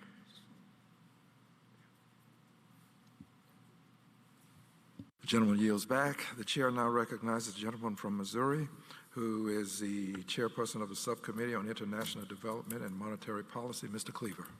Thank you, Mr. Chairman. I disagree with my colleague, Congresswoman Garcia, when she said that she couldn't think of anything she hated more than payday lenders. I hate the Oakland Raiders, but other than them, I'm with her. But here's I mean, I struggle with this issue. Let me just tell you what happened. One of the most painful days since I've been in, since we came in together. We've sat by each other for 15 years. We're trying to deal with payday lenders. The other side brought in we've been beating up on the payday lenders. The other side brought in as their witness a school teacher, if you remember, from California. And she sat down right in front of us and said, I'm a school teacher, I'm a college educated, I need payday lenders. She said, if I need $300 or $400 to make it, I can't get it from a bank, I got to get it from a payday lender. When she spoke, and they called on us to speak, nobody would ask her a single question. Everybody was, hesitant because, I mean, what are you going to do? I mean, you can't say that she's a stupid person and she's being taken advantage of. This is a very complicated issue. And we're losing the banks. I mean, in 1985, in the United States, we had 18,000 banks. 18,000. Today, we have 5,500. Give or take a couple of hundred. That's about right. We have consolidations and purchases. That is primarily the reason. But I think we need to rethink the whole issue because last summer, I spent a day at a fintech company and in Fort Worth, frankly, in Fort Worth. And the CEO, I think, was 13 years old. The COO was 12. Most of the other employees were in either 8, 9, or 10. And so all of them are billionaires. Their parents have to deposit the money for them because they're too young to have bank accounts. But they don't have the same regulations that you guys are facing. And we have a number of other problems. They'll say we can be much more racially sensitive because we don't know the skin color of people who are getting the loans. We know nothing except their qualifications because they use the algorithms. Of course, there is an algorithm math somewhere who designed it, but they are able to get the loans out. I don't think they can get out the same day. I think they get it for many of the people who come to them. They get out the next day. So it's not like same day, but it is a problem. And I don't know whether Mr. Smith. I don't. The Fed discount rate doesn't apply to community banks, does it? The federal discount rate. It doesn't. It's just. It does apply. Okay. What I'm wondering is could things be made lighter if the federal discount rate is lower for smaller banks based on deposits? I mean, I don't know what kind of positive impact that would have, but as I'm listening, I'm thinking, the federal discount rate, maybe ought to be at this level for the giants and at another level for community banks. That could be a solution. The other thing I'm trying to figure out we can do, because we don't want to have a war between the banks and the credit unions as if it doesn't exist today already. But yeah, yeah, I should have even mentioned that. And forgive me, Lord. But I do know that people prefer a relationship bank, where you go in, they know your name, they know your children, where they're in college, and so people prefer that. But I don't know if we struggle to try to figure out how to resolve this issue. We don't have. I don't know if we have the same options to do what I think could be of help, and I think most of us are interested in doing what would be helpful. I'm only thinking lowering the discount rate is something that because the Fed has to do it. I'm not rather than the members of Congress. I don't know what impact we would have recommending it to the Fed anyway. But if you have any other ideas on what you think we might be able to do that would help community banks and credit unions, I think you have a very, very open group of people who are doing it. And I got to tell you, I'm going to become an enemy. The FinCEN is in my subcommittee, as are fintech companies. And the problem, I mean, we're going to have to start seriously considering, government involvement. And I know they don't want it, and nobody else does. But if we don't, I don't know what's going to happen. Yes. Well, I was just asking y'all to step up because fintech, the payday lender, you can see them. You can't see the fintech companies. And they are an enormous, billions and billions of dollars are lent to people that cannot repay, and it doesn't bother them one bit. There's no conscience whatsoever. And I've said, we've watched them, and we see what they're doing, and it's egregious. So anything you can do to put your arms around the fintech companies, the payday lenders, you can actually see them, but you can't see the fintech companies, and they're pumping out billions of dollars every month. Yeah, I've seen it. So the net needs to capture some of that because that's what's costing a lot of small businesses their livelihood. The problem is that the people running those banks are juveniles, so you can't put them in jail. I mean,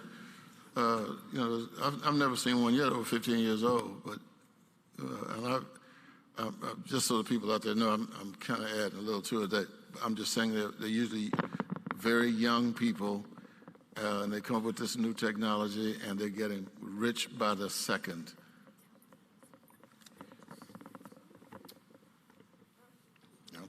Gentleman yields back. I'd like to recognize the presence of Mr. Marlon D. Mitchell. He's the president and CEO of the Houston Business Development, Inc., deals with financing the growth of small businesses. Thank you for being in attendance today, sir. Yesterday, we visited what's known as the International District.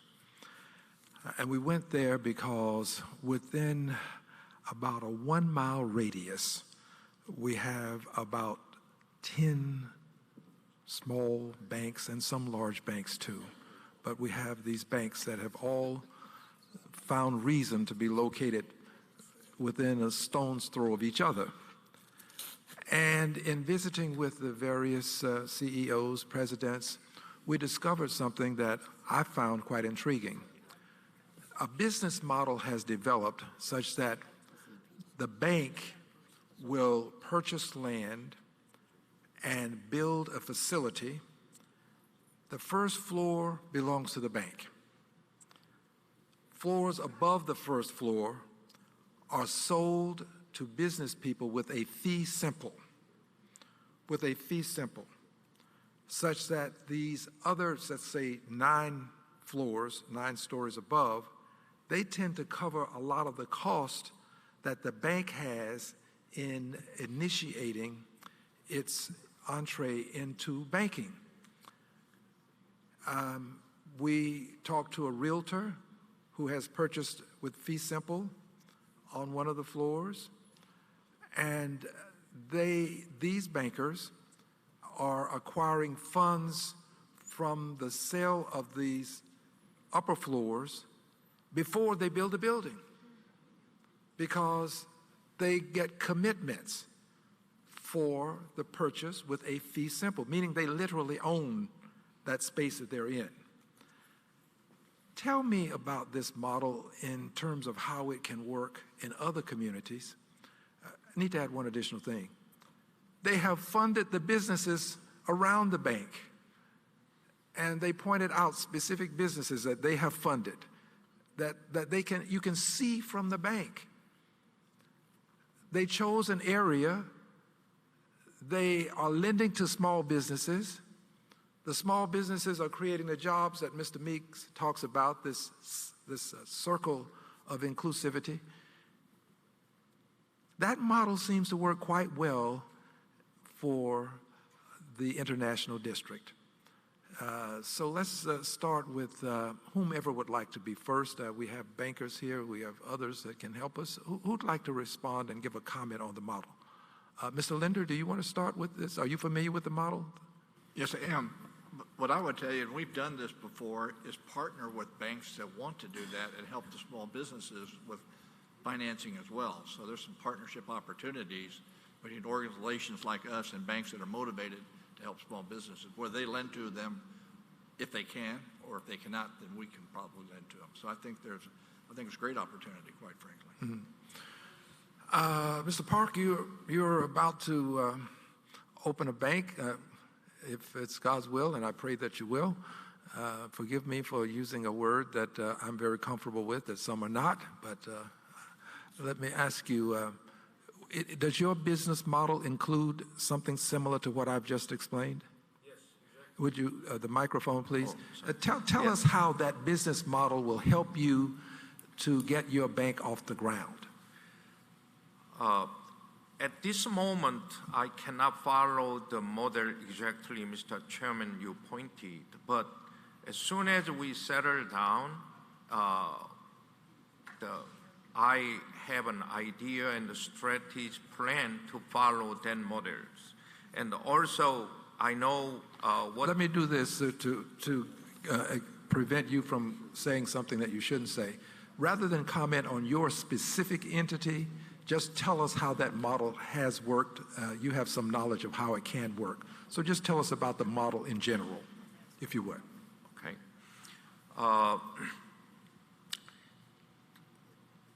At this time, the model I'm trying to raise fund and making a new bank.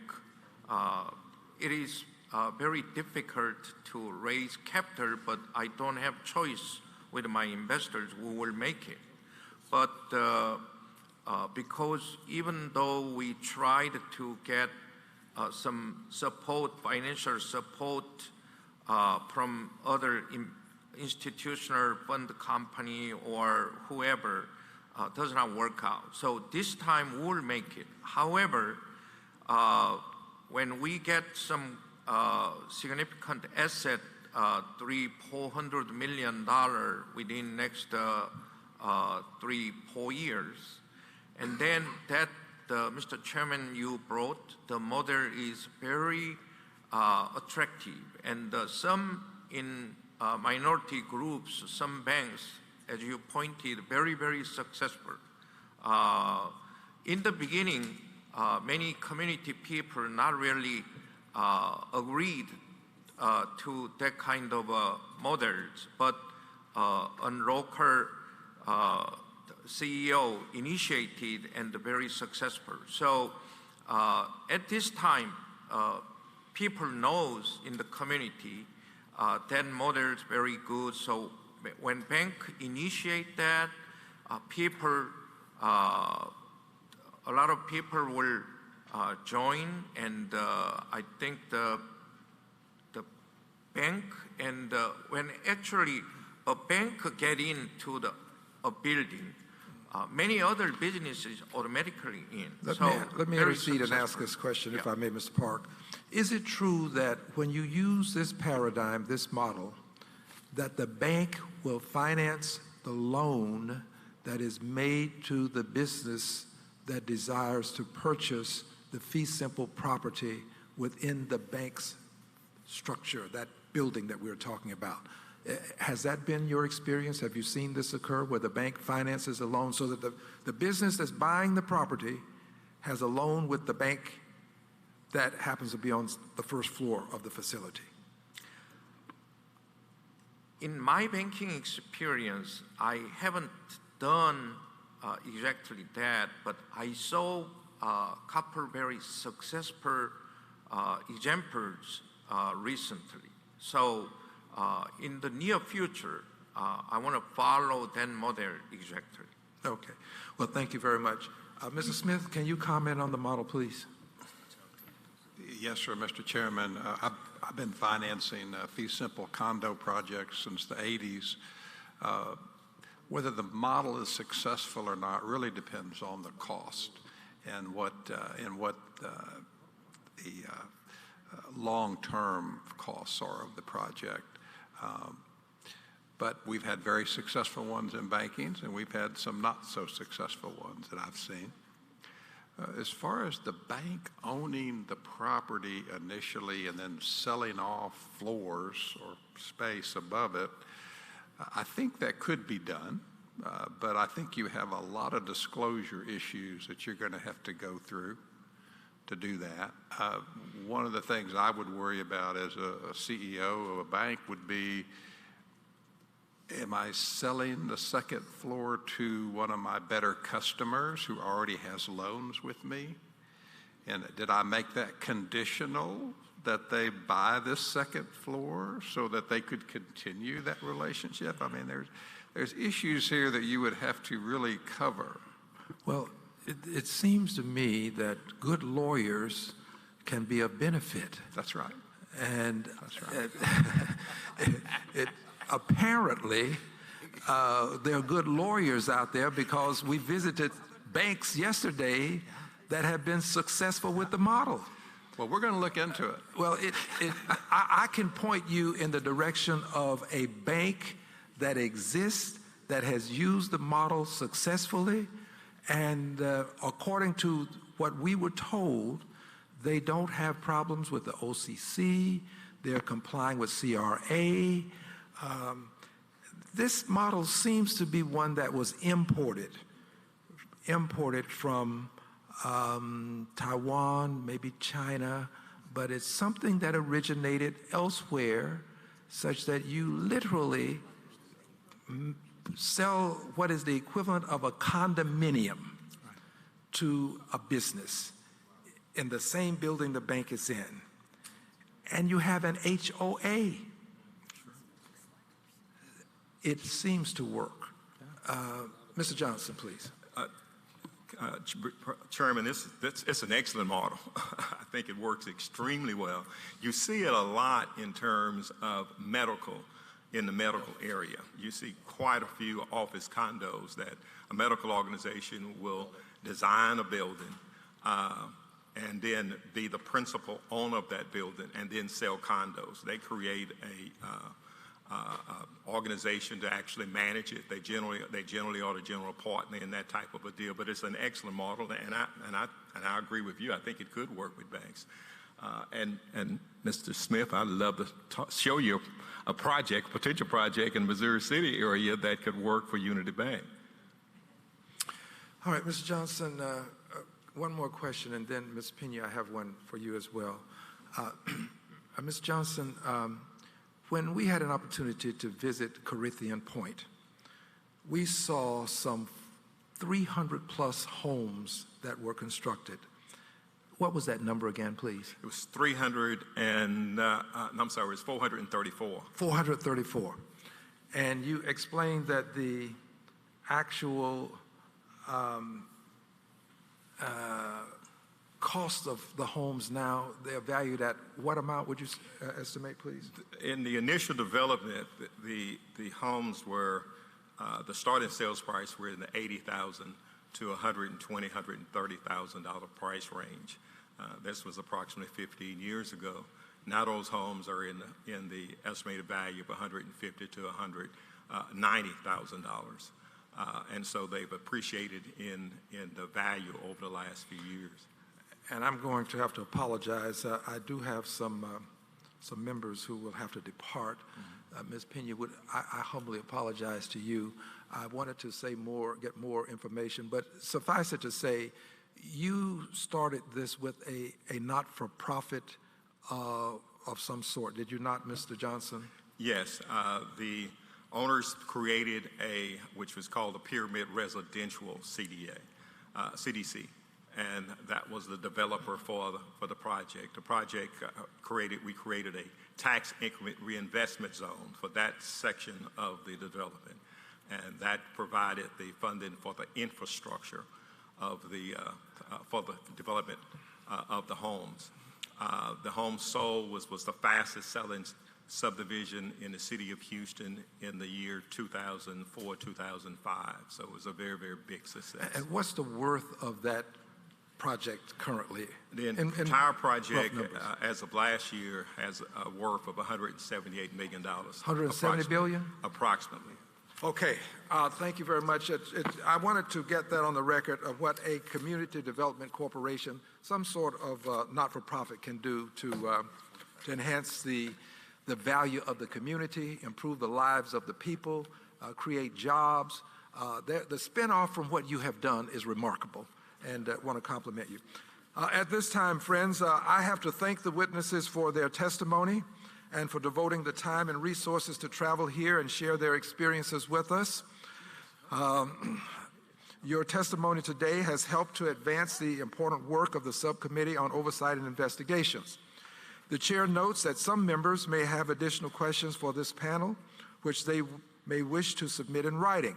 Without objection, the hearing record will remain open for 5 legislative days for members to submit written questions to the witnesses and to place their responses in the record. Also, without objection, members will have 5 legislative days to submit extraneous materials to the Chair for inclusion in the record. Without objection, the hearing is now adjourned.